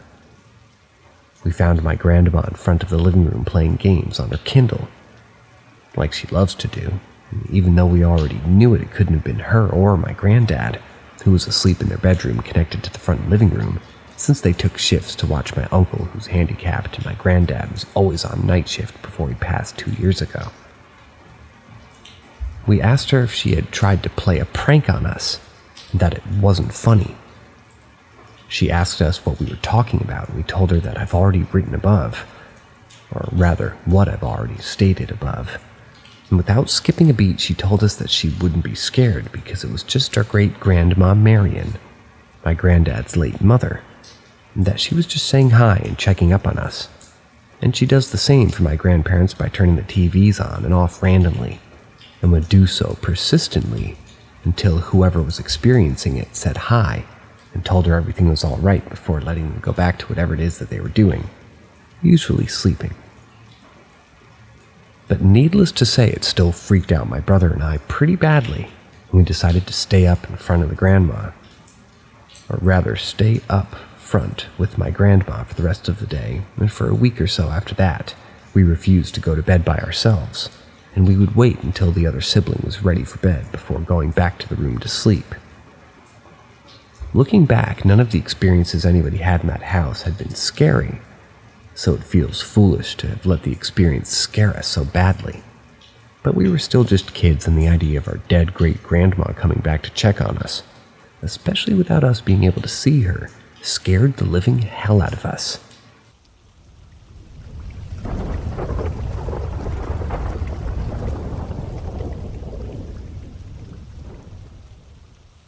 Death in the family and signs. Earlier this month, I returned home after dropping my sons off at school. Except for our 2 cats, I was home alone. I was washing dishes in the kitchen while the cats scuttled to and fro in the living room playfully. After a moment, I realized it was curiously quiet, a strange sort of quiet, and I turned away from the kitchen and went in search of the cats. I couldn't find them. I called to them and walked around the house. I went through the study towards their favorite window in the front hallway, but they weren't on the windowsill. I turned to go back into the study to see if they were in one of the shelves in the credenza and stopped short. There in the center of the doorway, between the study and the front hall, was an old, thick, heavy encyclopedia-type dictionary, L to Z. I stared at its askance. It hadn't been there just moments before. I would have seen or kicked it as I stepped through from one study into the front hall. I left it alone for the moment, stepping over it and back through the study into the living room. From here, I could now see one of the cat's tails under the sofa. This was very strange. They haven't gone underneath the sofa since they were small kittens. They had to have struggled to even get under there. Tried convincing them out, but they wouldn't budge. I just kind of left them alone and then went back to the dictionary on the floor. It hadn't been there when I stepped through the first time, and in fact, it hadn't been there when I had tidied up in the morning before I started before I started in on the dishes. I picked it up and around the corner to the shelf of the front hallway where it belonged. The book is positively archaic, and we have it just because it was gifted to us more than 24 years ago by my parents, along with an entire set of encyclopedias for their then future grandchildren. We've lugged them around with us each time we moved. As I was mulling over how it could really have come to be, I heard my phone ring. It was my sister calling to tell me our cousin had a stroke and passed away.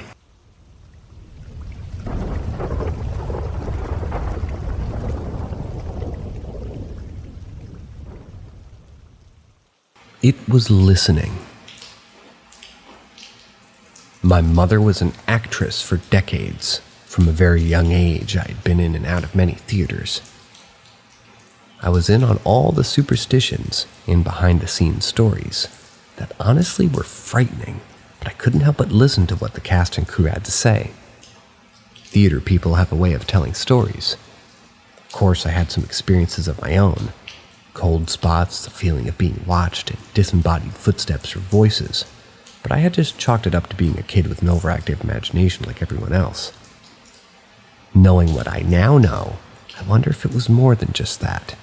More than just my imagination. Anyway, following the footsteps of my mom, I began my own artistic ventures at the age of 7. I'm in high school now, and I've been acting for a decade as of this year. Throughout my career, I've been in hundreds of productions and in and out of countless venues. I'm not giving you this information to brag, so I'm just sorry if it comes off that way. I just want to give you an idea of how this particular theater stands out among the others. This particular instance, I was in rehearsals for a school production on an off-campus venue. I don't want to give out the exact name to protect the company and cast, but I can give you the building's nickname, The Wendy. I know it's not exactly striking or a chilling name, but it does personify the building in a way other theaters around town aren't. It's made a name for itself, you could say. One of the reasons why can be attributed to the fact that many in my city, particularly among theater folk, consider the building to be alive in a way. Although the entities that haunt it are very, very much dead. As I grew older, my interest in the paranormal grew, and it's been a fun thing to learn about. Growing up around these stories and places definitely had made me more and more curious. This particular day of rehearsals, me and a couple of friends decided to ask our director if anything strange had happened recently. It was January, the start of a new year. This was just before our lunch break, and we had to finish up all our work for the morning. Our director sighed and said that we would think that he was making something up or straight up just going crazy, but we insisted that we would believe him. He told us his experience took place that December, locking up the theater after the closing of the Christmas show that year. The only 2 people left in the theater was himself and another person from the cast. Only 2 people. Or so he would have thought. As he was walking out of the green room, which is a room where actors wait to go on stage, do quick changes, things like that, he heard an ear-splitting cackle, and it sounded like a classic stereotypical witch. It was crystal clear and sounded like it came from someone standing directly behind him. He whirled around to find no one. We went in search of the other cast members. Apparently, they were in the office down the hall from the green room. He asked what was so funny to make him laugh like that. The cast member looked confused and had explained that he hadn't laughed in fact at all. No one else was in the theater either, and he didn't hear anything anyway. "It's been quiet since," he said. After our director had told us the story, he excused himself to go out to lunch, instructing the cast not to leave a mess in the lobby and not to go into the theater without an adult. Obviously, me and my friends decided to go in. After we made sure that he was gone, we snuck up the stairs. The doors were unlocked as we expected them to be, and he stepped inside. Since the theater wasn't in use, all of the lights were off, except the ghost light in the middle of the stage. If you don't know what a ghost light is, Google it to find out more. The history behind them is honestly pretty cool. It was incredibly eerie. The theater holds up to 1,000 people. The tiny light was not big enough to brighten the entirety of the auditorium, instead casting strange shadows across the audience. The three of us snuck and just went side by side, too scared to walk down the steps towards the stage. As the door shut behind us, it became even darker.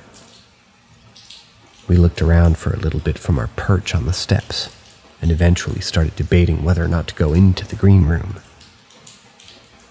We talked about our director's story for not even 5 minutes when there was a weird lull in the conversation. The air got tense and heavy. Each one of us just stared at each other. The hairs on our necks stood up. Then from the green room across from the stage and the rows and rows of seats, we heard it, a loud, bone-chilling cackle. I can't even describe the feeling I had after hearing that absolutely horrid laugh. It was evil, high-pitched, like a woman's laugh, and truly terrifying. After it had registered what we had all heard, we stood there in fear, eyes wide, before I broke the silence. "Did you hear that?" My friend replied. "You mean the fucking cackle?" So we all heard it. Once it was confirmed that we all experienced the same thing, that we weren't individually going insane, we bolted out of the theater. The realization of whatever it was had been listening, waiting for the perfect moment to taunt us, still haunts me to this day. And it's been quiet since.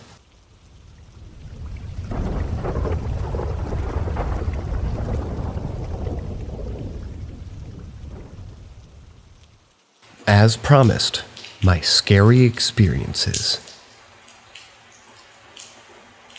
Okay, so it started about 2 years ago. Fairly short story. I love a bubble bath. It's my way of relaxing. It's always felt safe and comforting. One night I was soaking in the bath, nodding off a bit, enjoying the silence. Then all of a sudden I had the strongest feeling. When I say feeling, it was like a vision, a flash, that a woman was going to rush into the bathroom and hold me under the water. I can still see her when I think about it. Young, blue eyes, pale, dark hair. I had a vision of her kneeling next to the bath, holding me under. The feeling was so strong and I felt so scared that I got straight out. After that, I felt a bit uneasy in the bathroom, like she was watching me. I just tried to put it in the back of my mind, tried to convince myself it was a silly thought. Nothing else happened for a few weeks and I was starting to feel comfortable again. Until one night I was brushing my teeth in the bathroom, getting ready for bed. There's a huge mirror on the side bathroom wall. I glanced in the mirror and I saw her. She had her arms stretched out towards me, like lunging towards me. I could feel a breeze, like the vision was only there for a few seconds, like a flash. I was scared and it stayed with me. That was the second time I had seen her, and she did not feel friendly. I did what a lot of people do. I spoke to her.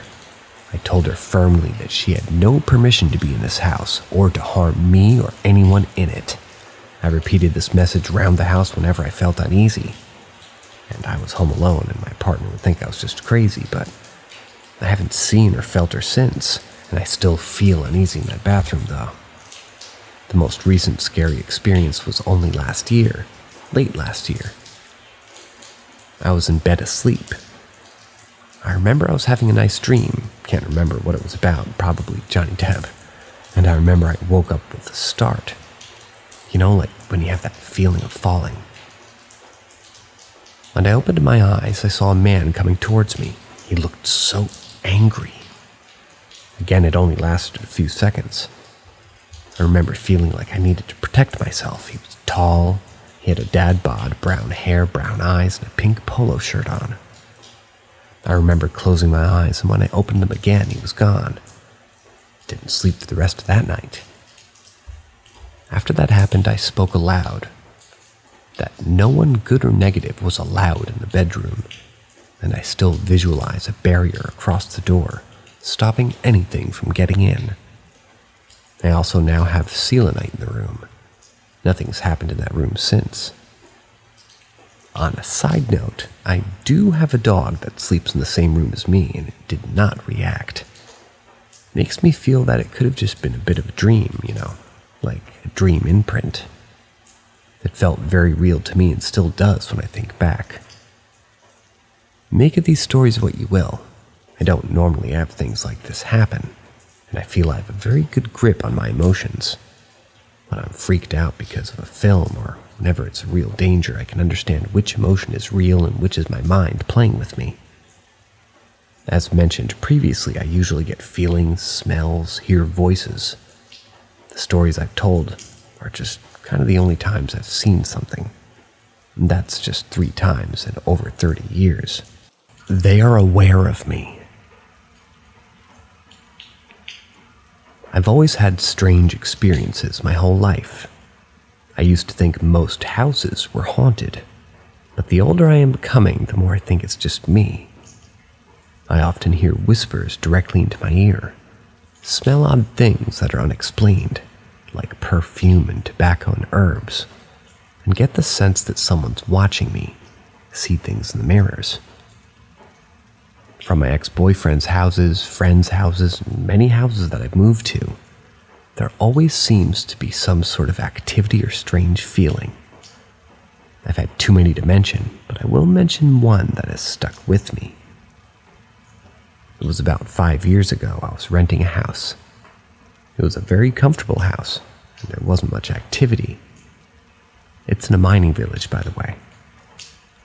I got a strange feeling in the back bedroom, but it didn't stop me from going there. Just a bit uneasy. Anyway, one night I woke up in the middle of the night to go to the loo, you could say. I was half asleep and nothing seemed unusual. After I was done, I came out of the bathroom. The bathroom was directly opposite the front room, so you could see right into it. I looked into the front room and saw a man standing there. He didn't look completely solid. I could see through him. I could see the TV behind him. He was short and like an adult. I can't remember his clothes, but I can remember his face, and he was wearing a flat cap. He had a sort of a broad smile and kind eyes. Not that I could see the eyes as normal eyes. There were no pupils or color. He was all gray. But it was night, and there were no lights, and he was looking at me. I couldn't believe what I was looking at and really wanted to make sure I wasn't just having my eyes playing tricks on me, so I stood there for a good solid 5 minutes just staring. I didn't feel scared, just curious. He moved and started looking at the TV. Felt like he was curious about it, like he had never seen one before. I'm 100% sure of what I saw. I spent the time to make sure what I was seeing was correct, and after 5 minutes I felt he was doing no harm, and meant no harm in general. I felt comfortable to go back to bed. I really didn't feel scared, but I felt scared on other encounters. The scary ones happened more recently.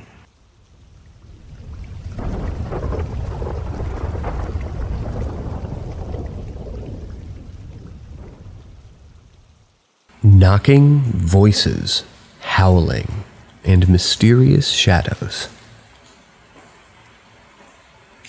So this happened about 5 years ago now. To this day, I can't explain what happened to my quiet country neighborhood down a dead-end dirt road in the Oregon border. The following events occurred over a few months in summer and over autumn. It started off with little things. The dogs randomly barking and howling. Mine in the homes across the lane, too. We lived in a fairly rural community, so it was really common for pesky animals such as coyotes, raccoons, foxes, or even larger predators to come close in search of livestock or barn cats to eat. So we figured it was just the security team doing their jobs. It wasn't until we realized it would start and stop at the exact same moment every dog either came inside or outside, spontaneously going nuts for several homes, that we just started to raise questions. Another time when I had, come home from town with my mother, we were just unloading the weekly shopping and I needed to use the restroom. I excused myself and I heard Mom leave, come back inside and unpack the last bag, putting things away in the pantry. So I finished my business, washed up, and heard the back sliding door open and shut. I figured that she was heading out to check on the horses. It wasn't until I left the washroom and went out onto the back deck that I realized something was wrong. My mother, the only other living person in the house, was all the way clear across the pasture adjacent to our neighbor. She wouldn't have had to actually grow wings and fly over there several acres in the 10 seconds that it took me to head down the hall and out the back door. So who was messing around in the kitchen that whole time? It only got stranger from there, though. A mysterious shadow man kept appearing in people's homes. One time it even got recorded on a neighbor's girl's phone in the background of a video. It took a concerned family member who was watching them basically notice and ask, "Hey, why is there a man in the bedroom?" He would also cross the road at night in front of our headlights. You could also hear voices in the house and random knocking on my bedroom door. But nobody there when I'd check always. There was one time that my then boyfriend, who's now my husband, and I were watching a movie in the middle of the afternoon in the living room. We heard my mom call my name from her room across the house. We paused and I get up and nearly run into her as she's leaving her room to come out. Asks me why I was calling her. Jay and I shared dumbfounded looks, and I said that I was just getting up to see her since she called me. She turned pale and said no, she hadn't. It all came to a head, though, when there was a knocking at the front door one afternoon. That same 3 knocks. It was so forceful that I heard it in my room, and when my mom heard it too, she yelled, "All right, I'm coming." I figured it was a neighbor coming to talk about a loose animal or something. But then it hit me. The dogs were totally silent. Nobody could have ever come up to the front door, let alone pound on it without our dogs barking. I'm halfway across the room when I come to this realization and a chill runs through me, hard. I rip open my door and dash to the front room where my mom's standing, facing an entirely empty front porch. With our wide open driveway, there's no way in hell some random kid could play a prank on us in the middle of nowhere without us seeing them run away or the dust trail from driving off. I took one look at my mom's confused and terrified face, and I whistled for the biggest dog to go with me outside to search for anything I could find. The rest stayed in the house with Mom. I never found anything, but there was a very heavy weight being watched. After that, nothing else happened. No more noises, shadows, anything. Though every now and then I still can't shake that there's something unfinished about it all. To this day, the sound of somebody knocking on my door, as innocent as it is, gives me the chills.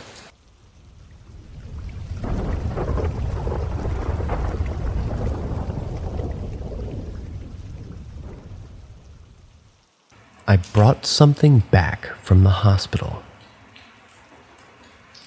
So in November 2017, I was in the end stages of my pregnancy. Our apartment was heated by a gas fireplace, and stupidly, the carbon monoxide detector was in an adjacent room with the door closed. It wasn't until the door opened that me, the husband, and I were aware that I was slowly being poisoned. I was sent to the hospital. While on oxygen, I went into labor and thus began a very horrible ordeal. I can elaborate if needed, but I'm skipping this. Anyways, 3 things happened. 1, my daughter was born. 2, something latched onto me while I was in the ER for the poisoning. 3, my husband took a job out of state to support us while getting his career going. Week 1 after leaving the hospital, the whole time I'm in the maternity wing, I'm having issues sleeping. Insomnia is common for me, so I didn't think of it too hard. However, every time I started to sleep, I would wake up from a panic attack. This went on for the week that I was there and about a week after coming home. Eventually, I was able to start sleeping, but then things started to happen. I lived in the apartment for 3 years prior with no incidents, mind you. But onwards of a week or 2 from coming home, this happened. November 22nd, 2017. Whispering coming from the audio baby monitor. This is a common occurrence from this point forward. December 8th. First unusual cold spot found. Living room was always about 20 degrees warmer than the rest of the apartment. Heater. But suddenly it was freezing in one spot of the room. Never cold there again. December 11th. The baby's mobile batteries drained rapidly. This also became common. First set of batteries last a month. All following batteries died within 72 hours. Was eventually moved to my mother's house where the mobile operated as intended. January 3rd, 2018. Never felt comfortable being in the house. Felt cold no matter where I was. Started living in my mother's house to avoid being in my apartment. February 17th. Mother's landlord threatens to up my mother's rent if I don't leave. I return home. I was greeted with a horrible stench and was forced to clean my whole house top to bottom to get rid of it. Daughter starts to scream in her sleep. This occurs about once a week. Can't wake her, but she's screaming. Doctors find nothing wrong. April 1st. Husband returns home. Everything stops happening. Feel like I'm crazy because no one has witnessed this but me. He gets a job at home, everything seems fine. We live happily. August 6th. While outside on the balcony, the door handle that I had just used with no problem breaks, trapping me outside. While trying to climb down from the 2nd floor, I fall, break my back, and end up hospitalized. My aunt moves in to help with my daughter while I recover. Months later, the next entry, my aunt confesses that from day 1 of being there, she felt like somebody was watching her. She often felt cold. I was drugged up for 2 months while recovering, so I don't have much to say. October 27th. We decided to move my daughter into her own bedroom before her birthday. We had the baby monitor, a blanket, and a bag sitting on a coffee table when we all stepped outside, husband, aunt, daughter, and I, to see our friend in the parking lot. When we returned, the baby monitor was sitting on the floor 3 feet away, in an upright position. This is when my husband believed me about what I said while he was gone, and my aunt confessed her issues. October 29th. A doll that had been sitting on a shelf in my daughter's room is sitting upright in the middle of the living room the next morning. My daughter couldn't reach it nor leave her crib. My aunt was sleeping on the couch and heard no one in the night. November 18th to July 2019. I'm grouping this together because there's too much stuff in the journal. Basically, the house went haywire. I have several days where multiple entries occur. Thumping, lights flickering, bad odors, cold spots, toys turning on by themselves, objects moving, whispering, and my daughter develops nightmares on an almost nightly basis. March 9th. Our friend W comes to visit. In a very disturbing way to greet her, the word hello is written on the bathroom mirror, from a marker that originated from a separate room. This isn't her first dealing with hauntings, so she replied with, "Hello, who are you?" Later, and it replied with Rick. R-I-C-K. June 14th. Our friend Elle asks us to use our apartment to host a party for an MLM that she's a part of. 30-plus people show up throughout the night. One who's never stepped foot in our apartment prior commented that the bathroom light keeps turning on and off the whole night, even when no one was in there. June 29th. My mother and her boyfriend just come to visit. Everyone was drinking and goofing off. Suddenly, the boyfriend demands to go home and leaves without explaining. Later, my mother informs me that he saw a black mass floating around the ceiling, hovering around me, and move like it was pulling something out of me. He convinces my mom to have a cleansing done. July 1st, evening. My mother, with the aid of her boyfriend and guidance from his friend, performed a cleansing, drawing everything out of the main door. My daughter screamed the whole time that this was happening, but immediately fell asleep once it was done. The house felt still, like frozen in time until sunrise. July 2nd, morning. A black handprint was found on the roof outside the stairs. Context: I lived in a multifamily home. The stairs to the second floor were outside because the second floor is a separate apartment. From then on, we didn't have anything else happen. We moved out in June of 2020. 2 months after my daughter asked why we no longer lived in the old house, I told her why, and that we were not moving back there. She replied with, "Good, Mr. Black was scary and he wanted to eat my face."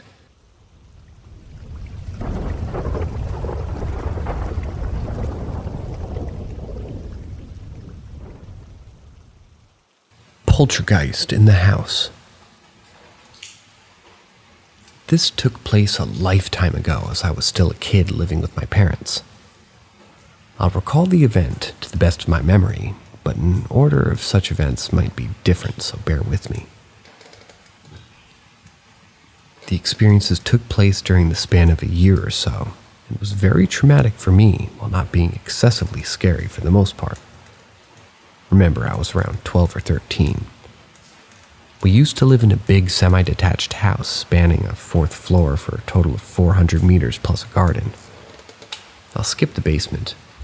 Sounds as I think that those were suggestions of my mind and not worth reporting. Besides, they were unexplained sounds from the basement, which was converted to a playroom and where I didn't really feel the need to spend much time. Anyway, the ground floor was the living room with a big pendulum clock. It was missing the internal weights to prevent it from ever going off. Decorative, let's say. A kitchen, a service toilet, and a small bedroom. That was for an au pair living with us and taking care of the house. The second floor was the night area, where we had my parents' room, my brother's room, my room, and a guest room, which was closed most of the time as it was unused. The third floor was an attic where we had a table tennis and a computer and 2 small rooms for all the stuff that we didn't want to trash. I used to spend my afternoons with friends playing Super Nintendo and stuff. And one afternoon I was still playing on my own as I was in the house with the cleaning lady only. She was in the garden doing some stuff, when I clearly heard the clock going off. It was day and I was busy, so I didn't really pay much attention to it as it wasn't really scary. I didn't mention it during dinner, and I was jokingly deemed as delusional as my father opened it, clearly showing that the mechanism was blocked, and sounds from it was impossible in the process.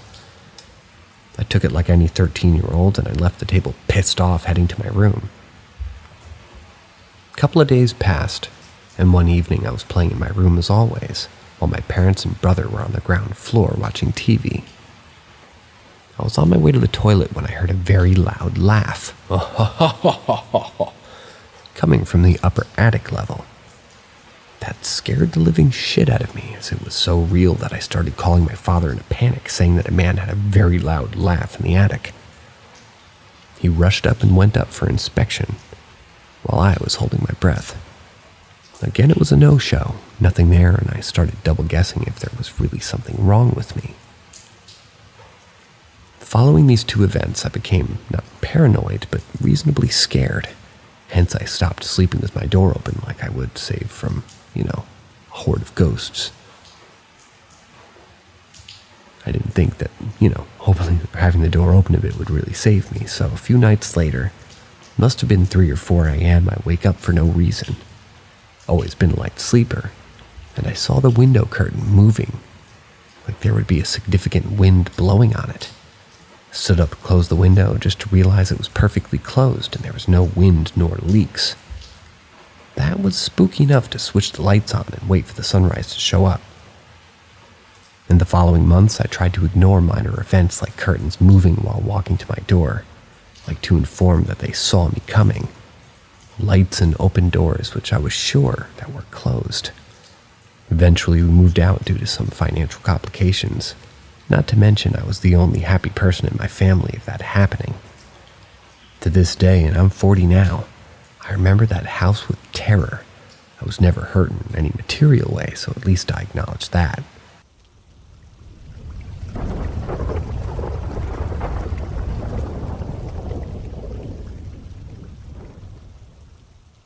Loud voices, but no one there. This happened in 2012. I want to give all the context I can, so I apologize if it's long. It was the summer after my freshman year of college, and I was at my parents' house. It's a ranch-style house on a hill where you enter onto the second floor through the front door. And there's a staircase that goes downstairs when you can sit and exit the woods outside in the back of the house. My parents were away for work, and they worked together, and I was planning to pull an all-nighter to meet a writing deadline for my internship. It was Saturday, and my younger brother, 17 at the time, was planning to go to some big party that night with a handful of his friends, including one of our childhood friends from the Netherlands who was staying with us for the summer.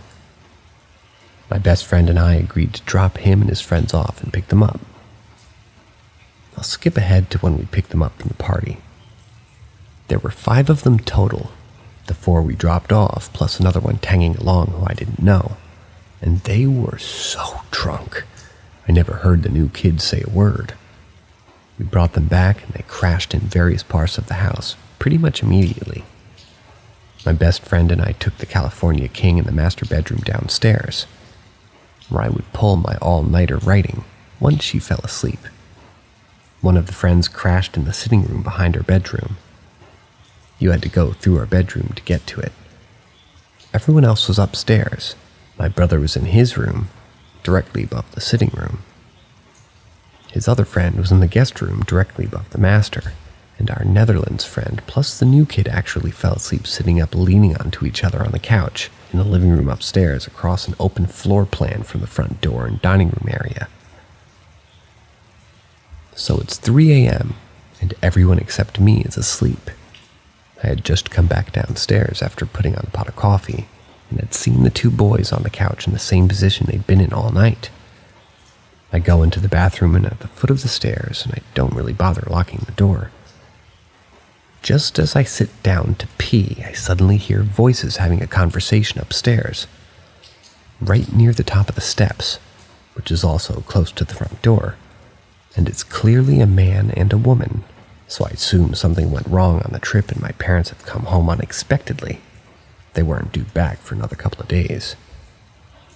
Fearing they would immediately come downstairs to their room, I run over and lock the bathroom door, then finish peeing, washing my hands, and all the while I can hear this animated conversation upstairs, but I can't make out what they're saying, even though it's getting louder and louder. I finish up quickly in the bathroom because I need to go greet my parents and explain why we're in their bed and all these kids who are surely awake and confused now, at least the ones in the living room, why they're in the house. So I'm running up the stairs, and the conversation is getting noticeably louder and louder the closer that I get. As I'm a couple steps away from the top landing, they're fully yelling. The moment my foot hits the top of the steps, silence. I look at the front door and scan the whole dining room and the living room area for my parents. No one is there. Everything is exactly the same as it was a few minutes ago when I was upstairs, including the two boys sitting exactly as they were before, fast asleep. I start shaking and my heart starts pounding. I'm just keeping my back to the stairs, and I back into the kitchen all the way up to the coffee pot, too scared to turn my back on the area that the voices were coming from. With shaking hands, I pour another cup of coffee and I stand there in shock, desperately trying to rationalize what just happened. At this moment, the friend who was in the guest room comes into the kitchen, barely awake, still drunk, looking for water. I asked, "Did you hear any of that?" He had no idea what I was talking about. I gave him water and went back to bed, or he went back to bed. I told myself that the new kid I never heard must have a voice like a woman, and him and our friend must have woken up, had the conversation, and somehow fallen back asleep right when I got upstairs. Didn't make any sense, but I was so terrified I forced myself to accept it, at least until daylight. I went back downstairs, and eventually everything just got back to work. And once I finished, I waited until the sun came up to try to get some sleep. A few hours later, everybody was up, and I eagerly said good morning to the new kid to hear his voice. It turned out to be far deeper than anyone else's in the house, and a sharp chill ran down my spine. I asked him and our friends if they woke up and had a heated conversation in the middle of the night, but I already knew the answer. Nope. In fact, as soon as one woke up and realized that they were sleeping on each other, he moved to a different chair. As everyone gathered in the living room, I told them about what happened, and no one knew what to say or had any idea on how to explain it. This experience forced me to allow the existence of the paranormal or ghosts or whatever, because it's almost 10 years, and I still have no explanation. The property borders a wooded wildlife preserve that was originally the home of the Minnequa tribe. Minqua, perhaps it's pronounced, along with the whole neighborhood and more land beyond that. I'm not sure where this tribe lives today, and I don't believe that this is even a name that they call themselves. I don't know why this thought kept entering my head as I tried to figure out what happened. Maybe because I couldn't make out the conversation. The house itself was only 60 years old or so, and to my knowledge, nobody died there, though the woman who lived there before us swore it was haunted.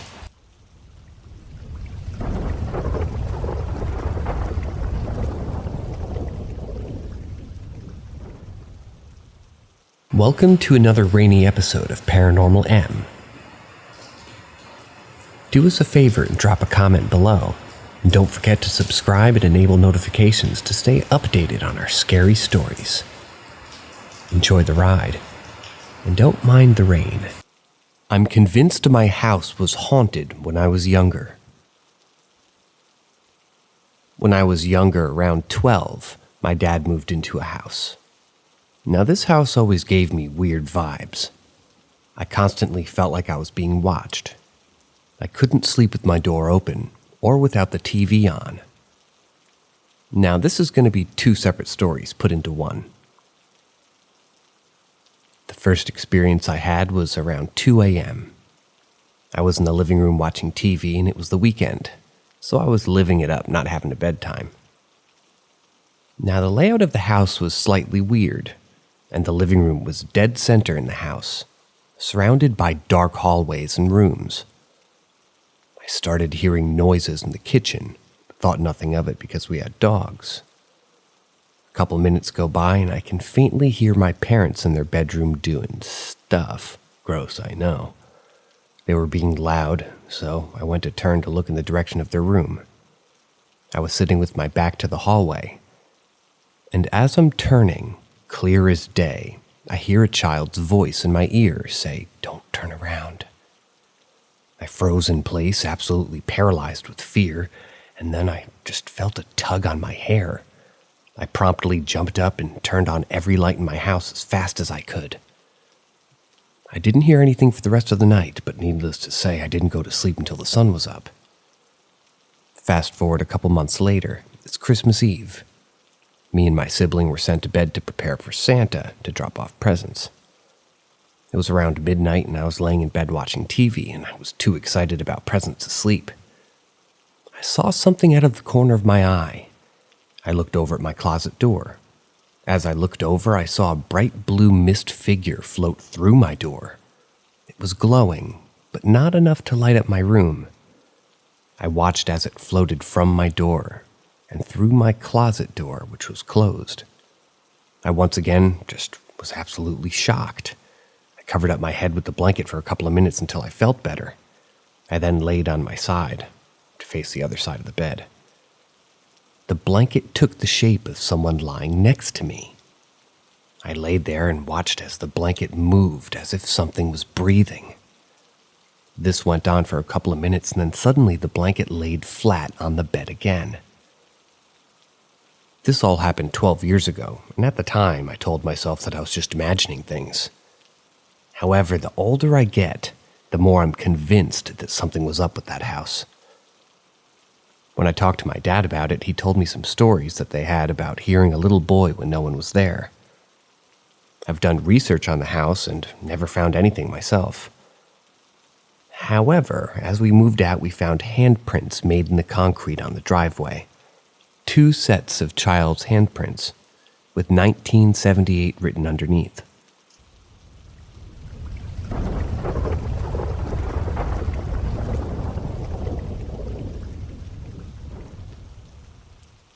Story number 2. I don't even know how to explain it. Me and a couple of my friends decided to go out and eat dinner together to celebrate the end of the term 1. I'm from Australia. My buddy wanted to use the bathroom, and I asked if I could come with, in case anything happened. I said sure, and we went outside of the restaurant to the bathroom. I waited outside while he went in to do his business. I was standing there waiting for what seemed like a while, so I decided to go inside of the bathroom to see what was the holdup. However, when I went in, the bathroom was completely empty. There was no one in sight. I went and I checked all the stalls and urinals. There's 1 stall and 3 urinals in that bathroom. There was no one to be seen. I thought that maybe he had somehow gone out without letting me know, so I decided to call him and ask him why he did that. He didn't even pick up. I began walking back to the restaurant, then I looked back and I saw him exiting the bathroom. I was so confused and asked him how he pulled it off. He was very confused about what I was even talking about and said I must have been tripping. We proceeded to have a long discussion. He insisted that he was peeing in the urinal and that I must have gone into the woman's bathroom. I denied this and said I definitely went past the urinals and went into the men's bathroom. We went back to the restaurant, and my buddy told everybody I must have been doing drugs and about what just happened. There was no way he or I could have been in the women's bathroom. I could hear women chatting in there, and if either of us went in, we would have been found out and kicked out. There's no hiding spots in the bathroom. I literally have no clue what happened.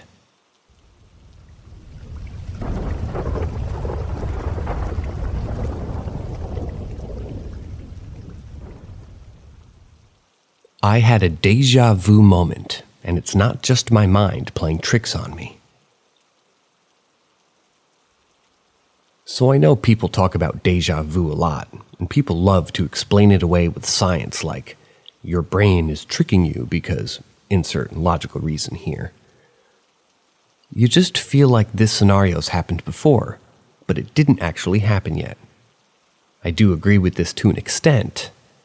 All of my déjà vus initially occur in my dreams when I'm fully asleep and unconscious. When it happens again in reality, I always stop and I think about it, but I dismiss it, because it's most likely just my mind recreating a sense of familiarity. I always try to find simple, logical reasons for unexplained things, because not everything strange has to be paranormal. However, I had this one déjà vu moment where I can't explain. It's nothing spooky, just strange, but hear me out. I was 14 to 15 at the time, and I was visiting my sister's boyfriend's family in their vacation home. I was having a lot of trouble sleeping at the time because it was just really hot, humid, and I was uncomfortable as hell. I would only get like 3 hours of sleep a night, and I'd never go into a deep sleep. One morning I wake up, but I don't fully wake up. My eyes were half open and I was just staring at the wall in front of me. But it felt like I was in a trance. My brain wasn't registering that I was conscious. I was in a state between being asleep and awake. I can't explain it well, but that's the first and last time that that's happened to me. I imagine this is what the beginning of lucid dreaming feels like, if I had the ability to lucid dream. So I'm staring at the wall and a picture of a little girl pops in just right in front of me, floating on the blank space of the wall.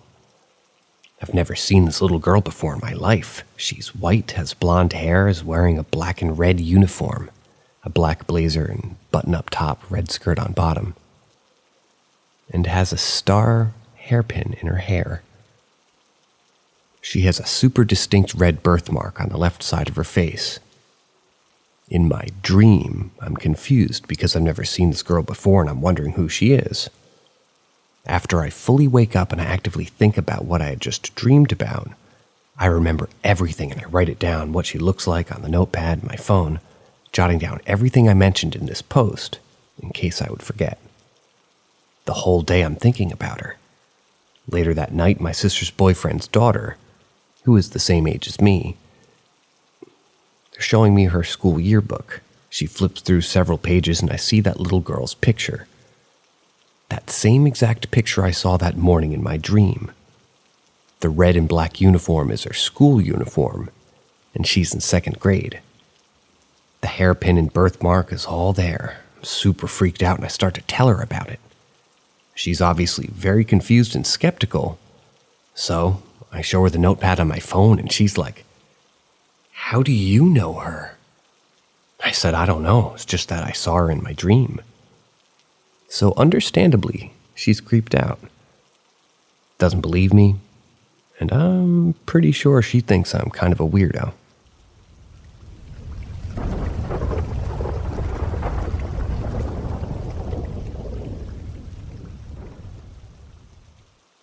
Ouija board. My family is different. We were raised Christian, but a lot of the family did witchcraft. Not your typical witchcraft. Most of us either kind of followed into it or just put that aside. I believe in things that most don't, but I don't practice anything. My brother, on the other hand, went into it hard body, and with that being said, here's the story. So I must have been like 23 or 24. I was living with my brother and my grandma. My brother at the time would leave the house and not come back for days. He had a massive DVD collection, and when I was bored, I would either, pick his door if the key wasn't available, and I would just go in there. And on this day, the key was there, though. So I go in, I grab a bunch of DVDs and lock the door because I didn't want him knowing I was in there. I watched like 2 movies, smoked some, got some bit paranoid from that, so I go to place the movie back into his room. I closed the door, locked it, and when I locked the door, I heard a sound that was like, "What the fuck?" So I unlocked the door and the door slammed into the closet doors. The way his room was is the door opens to the left, and on the right of the door was his double-door closet. So if the closet doors are open, he can't get out of the room. Being blazed, I thought maybe something fell in the closet, so I pushed one closet door closed and made my way in. I look around and realized that there was nothing. I was like, well, whatever. Close the closet, exit the room, lock the door, heard the same noise. Thinking I'm just being paranoid, I unlocked the door and once again the closet doors were open. I push one door closed and make my way in. Look around, only this time I felt the coldest shiver ever in my life. I was like, what the fuck, I'm out. Exit the room, lock the door, and that's when I hear the closet door slam against the room door. Not gonna lie, it made me jump, and I immediately run to my grandma and ask if she was there. She says no, and I'm like, "You sure?" She's like, "Yup." So now I'm like, this motherfucker's playing with my emotions. I unlock the door, close the closet door, and go in. I'm like, bruh, stop playing with me. I know you're in here. Nothing. Start looking around, though. I look underneath the bed, and I'm not so scared. Maybe he'll jump out and yell, "Ha, motherfucker." But there was nothing. I look behind the bed. "Ha, motherfucker." Nothing. Behind the curtains. Nothing. I'm like, well, this motherfucker is in the closet. I open the closet door. "Ha, motherfucker." Nothing. I move the clothes around and nothing too. I'm now convinced that I'm just lit and it's my imagination, so I repeat the process. This time I didn't lock the door. I run to my grandma, make her get out of bed, and take her to his room. I tell her to listen. I lock the door and the closet door flies open, slamming against the room door. She's like, "What was that?" I tell her, and I explained what was happening. She's like, "Well, he's in there." I push the closet door closed, take her in, show her the room. She's like, "Something must have put pressure on the door."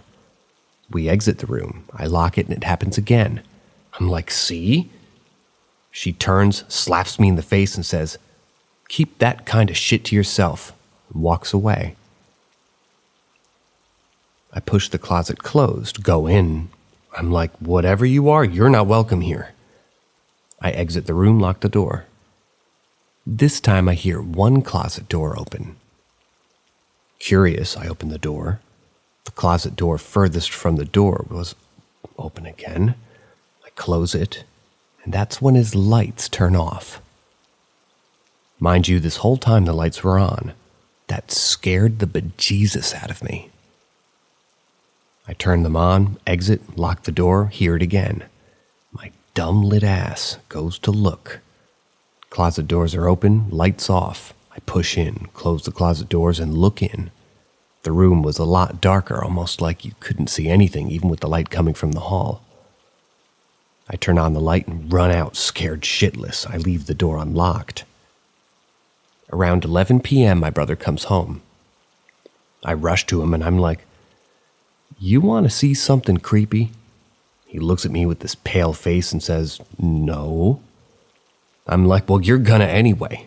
So I take him to his room and he's like, "Why is the key in the lock?" I come clean and I tell him the truth. I tell him, "Lock the door." He looks at me and says, "I don't want to." I squint my eyes, now knowing that he knows something. He makes a big fuss but locks the door. We both hear that shit, and he starts spilling the beans. He's like some voodoo guy he knows gave him an original Ouija board. He's like, since he got it, he was having nightmares and hearing things, so he left the house for days. I'm like, "So you leave it here and don't say shit?" He's like, "I thought it was in my head." He takes it, and I thought that he left with it. Instead, this motherfucker puts it in another closet that has a skeleton key lock. Doesn't say shit, leaves the house for another 5 days. He comes home, spends like 3 days in the house. And for those 3 days, everyone is hearing a doorknob jiggling, but we don't know where it's coming from. I ask him, "Yo, you get rid of that shit?" He turns super slow and says with this stupid look, "No, I put it in a small closet." When he says that, we hear the doorknob jiggle harder, so we go to the closet, and you can see the doorknob moving. The thing with that closet is that there's no inside doorknob. I'm like, "Go in there and get rid of it." This motherfucker's like, "I'm scared. But what if it tries to eat me or take my soul?" I'm like, "Well, that's your fate. It is what it is." He takes it back to the old voodoo guy. That's when the old voodoo guy tells him that he found that Ouija board in the Amityville house in the late 70s, early 80s. After that day, my brother stopped doing his weird stuff and started going to church. Till this day, every time I talk about it, I feel cold shivers and I get goosebumps.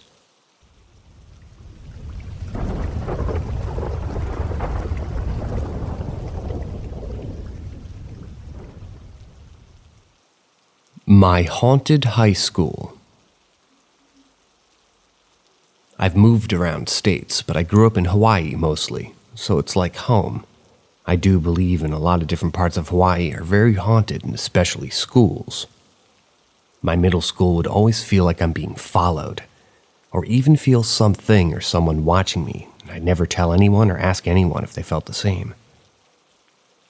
The girls' locker room for, phys ed is always, it's like there's something wrong, and no matter what, even if all the lights are on, it would feel dark still. Every time I'd walk in, I'd want to leave that area. Just something about the locker room was off for me. I'd also hear about the cafeteria being haunted, that sometimes pots and pans would move on their own, but no idea if that's true or not. I also heard somebody was buried underneath someone's classroom, but no idea if that was true or not either. My high school years became worse with the high school I went to. Even before I went to that high school, at one night I was with my mom out for a drive.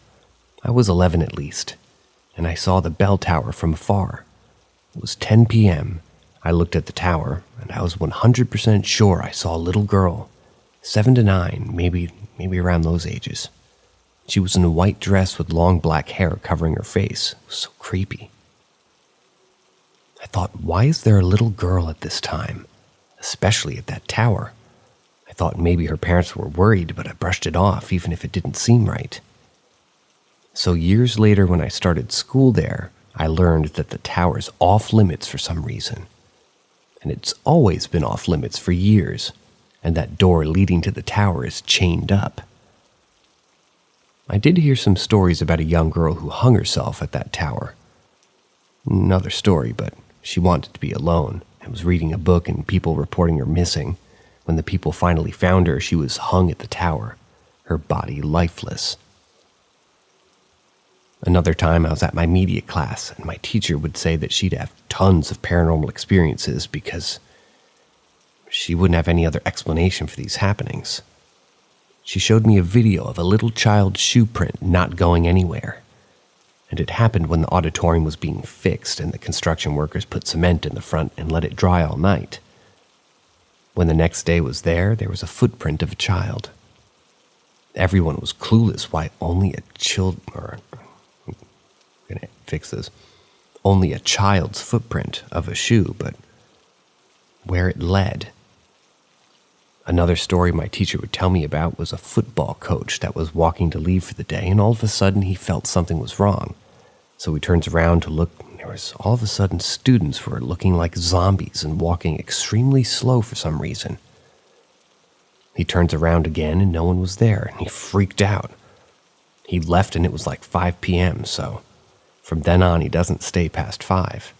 He doesn't believe in ghosts or paranormal things, but that afternoon scared him to death. One time it was my classmate. My teacher and me, I was in the class early. So there was a random sound like something popped or broke.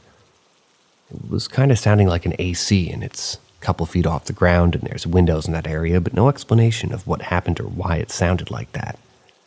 The AC didn't break or turn off. It was just odd. Also, the back door where the black room is for developing photos, it opens and closes randomly when no one's near it or in that room. One time my teacher had to call the janitor to help her open the door because the door locked somehow. Another time the bell rang for first lunch. We go to class and the second lunch students start them. As I was walking to class while looking at something in my science book, I accidentally bump into somebody's shoulder. I looked and I said, "Oh, I'm sorry." I looked to see who it was that I bumped into, but there was no one. It was weird, but I brushed it off, and then that night, I slept, and I had a dream that I saw a 6-foot-tall white guy dressed in green military clothes. Formal. I'd say maybe from the 1960s era. And he explained that he doesn't understand why he's trapped in my school or what happened. He said he tried to talk to people for years, but apparently I was the only person to see him or feel him. So he was surprised when I bumped into his shoulder. He told me since I could see him, and he knew and felt that I was a good person, he said he'd always protect me no matter what, and no matter where I am. And when I woke up, I looked in the mirror and saw a heart-shaped bruise on my cheek. I never really told anyone what happened, just kept it to myself. My teacher said years and years ago the school was a military hospital. So there was a military with, well, I suppose there was a soldier with injuries and wounds, and a lot of them died, and her classroom is where the supposed morgue was located. Someone from the school had a project. They went late at night and went in the area where the cafeteria is. The video, you can see a big trash bin being dragged across the cafeteria from one side to the other. They couldn't really get in since the doors were locked and chained up to the cafeteria. My other classmate, she went to a football game. And after she was talking to her friends, she looks up at the girls' restroom, and she saw the shadow of a lady, the windows opened and closed, the window on its own. Then lights turned off and on. Freaked her out she didn't see anyone physically in the restroom. At least that she saw, and the other class's windows, nothing, was all closed and the lights were off. But that restroom freaked her out. She told her friends that she had to go and left. Another thing that happened to me is I was filming the talent show with my media group, and I felt something or someone grabbing my butt. It was from behind a curtain. I said, "Really, stop it." And I look and no one was near me, and so I kept filming. It happened again. I was getting upset and I said, "Seriously, stop it." But no one was near me to do that, and the people standing farther away said it wasn't them. They didn't see anyone near me, so I don't know, just too odd and weird. I have more experiences with ghosts and spirits. If others want to share their stories and experiences with me, I'd be happy to hear.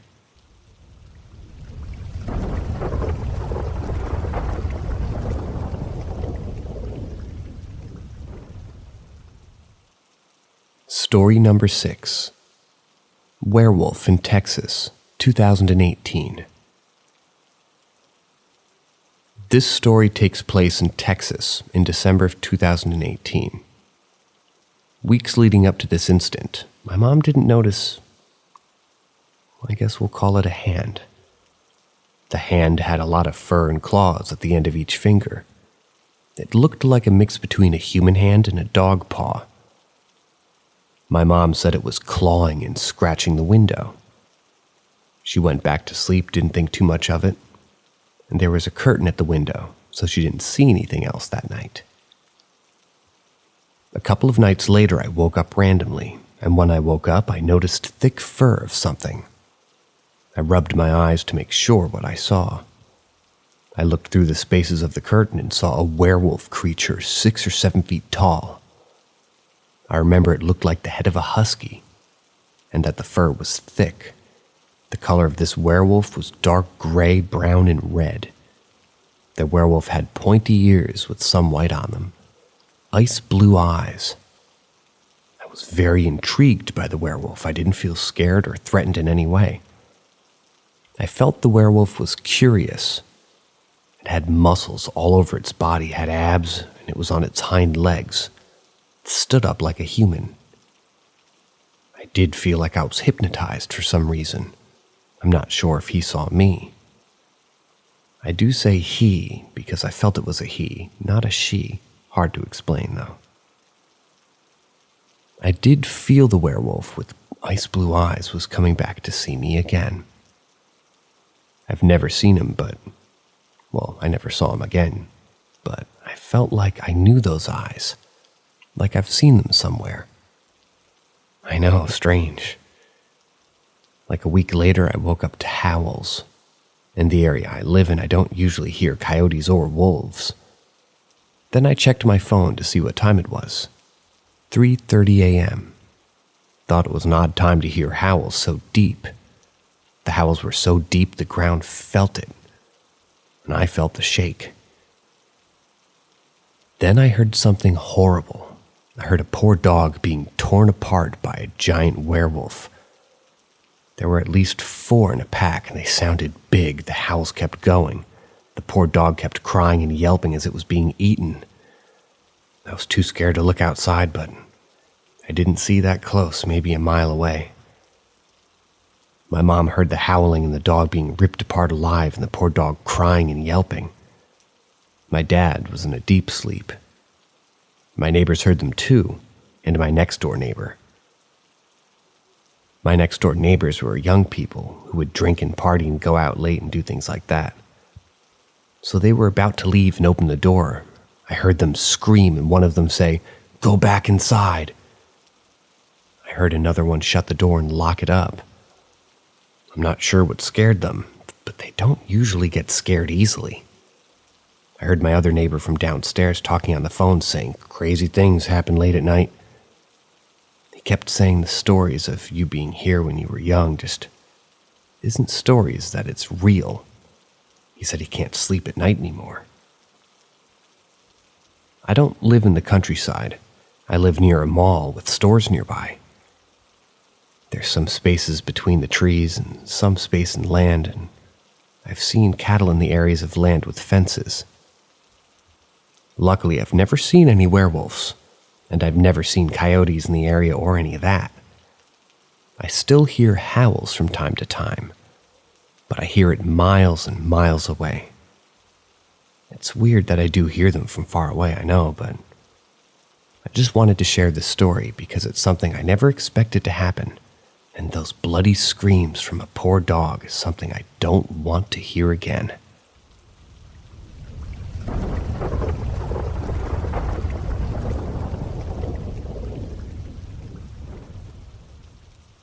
Story number 7. I had a shared dream with my mother in which we saw the ghost of a child and her premonitions. Some say that while dreaming, we can travel without any time and space limitation. And we can happen to share a peculiar experience with someone with whom we have a strong and close connection with, meeting them while being asleep. This is what happened to my mother and I. We always had a special relationship, as we talk about pretty much everything. I can say that she probably transmitted me her gift, being able to have different perceptions related to the paranormal world. That's why we happened to meet in a dream more than once. It was very scary. The first time it happened, it was nothing scary. We were just at the beach, so I'm not going to explain more. The second time, though, we were in our living room. It looked like a normal dream at first. We were just chatting about unimportant matters, and then I said something out loud which really stuck out. We must pay attention to children's ghosts. I remember seeing then a woman's face in my dream after this sentence, right before waking up.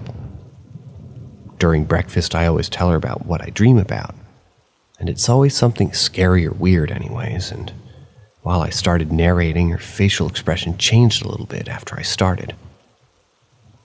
She said that she had the same dream, chatting with me in the living room, but instead of hearing my weird and creepy phrase, she saw the woman's face and the one of a child from the 1930s.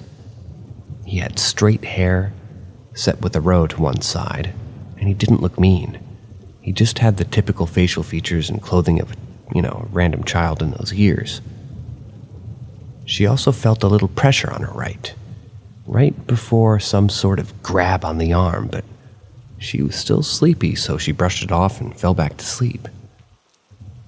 While talking to each other about the experience, we felt as if somebody was watching us, so we no longer bring it up. Thinking about it, though, still haunts me.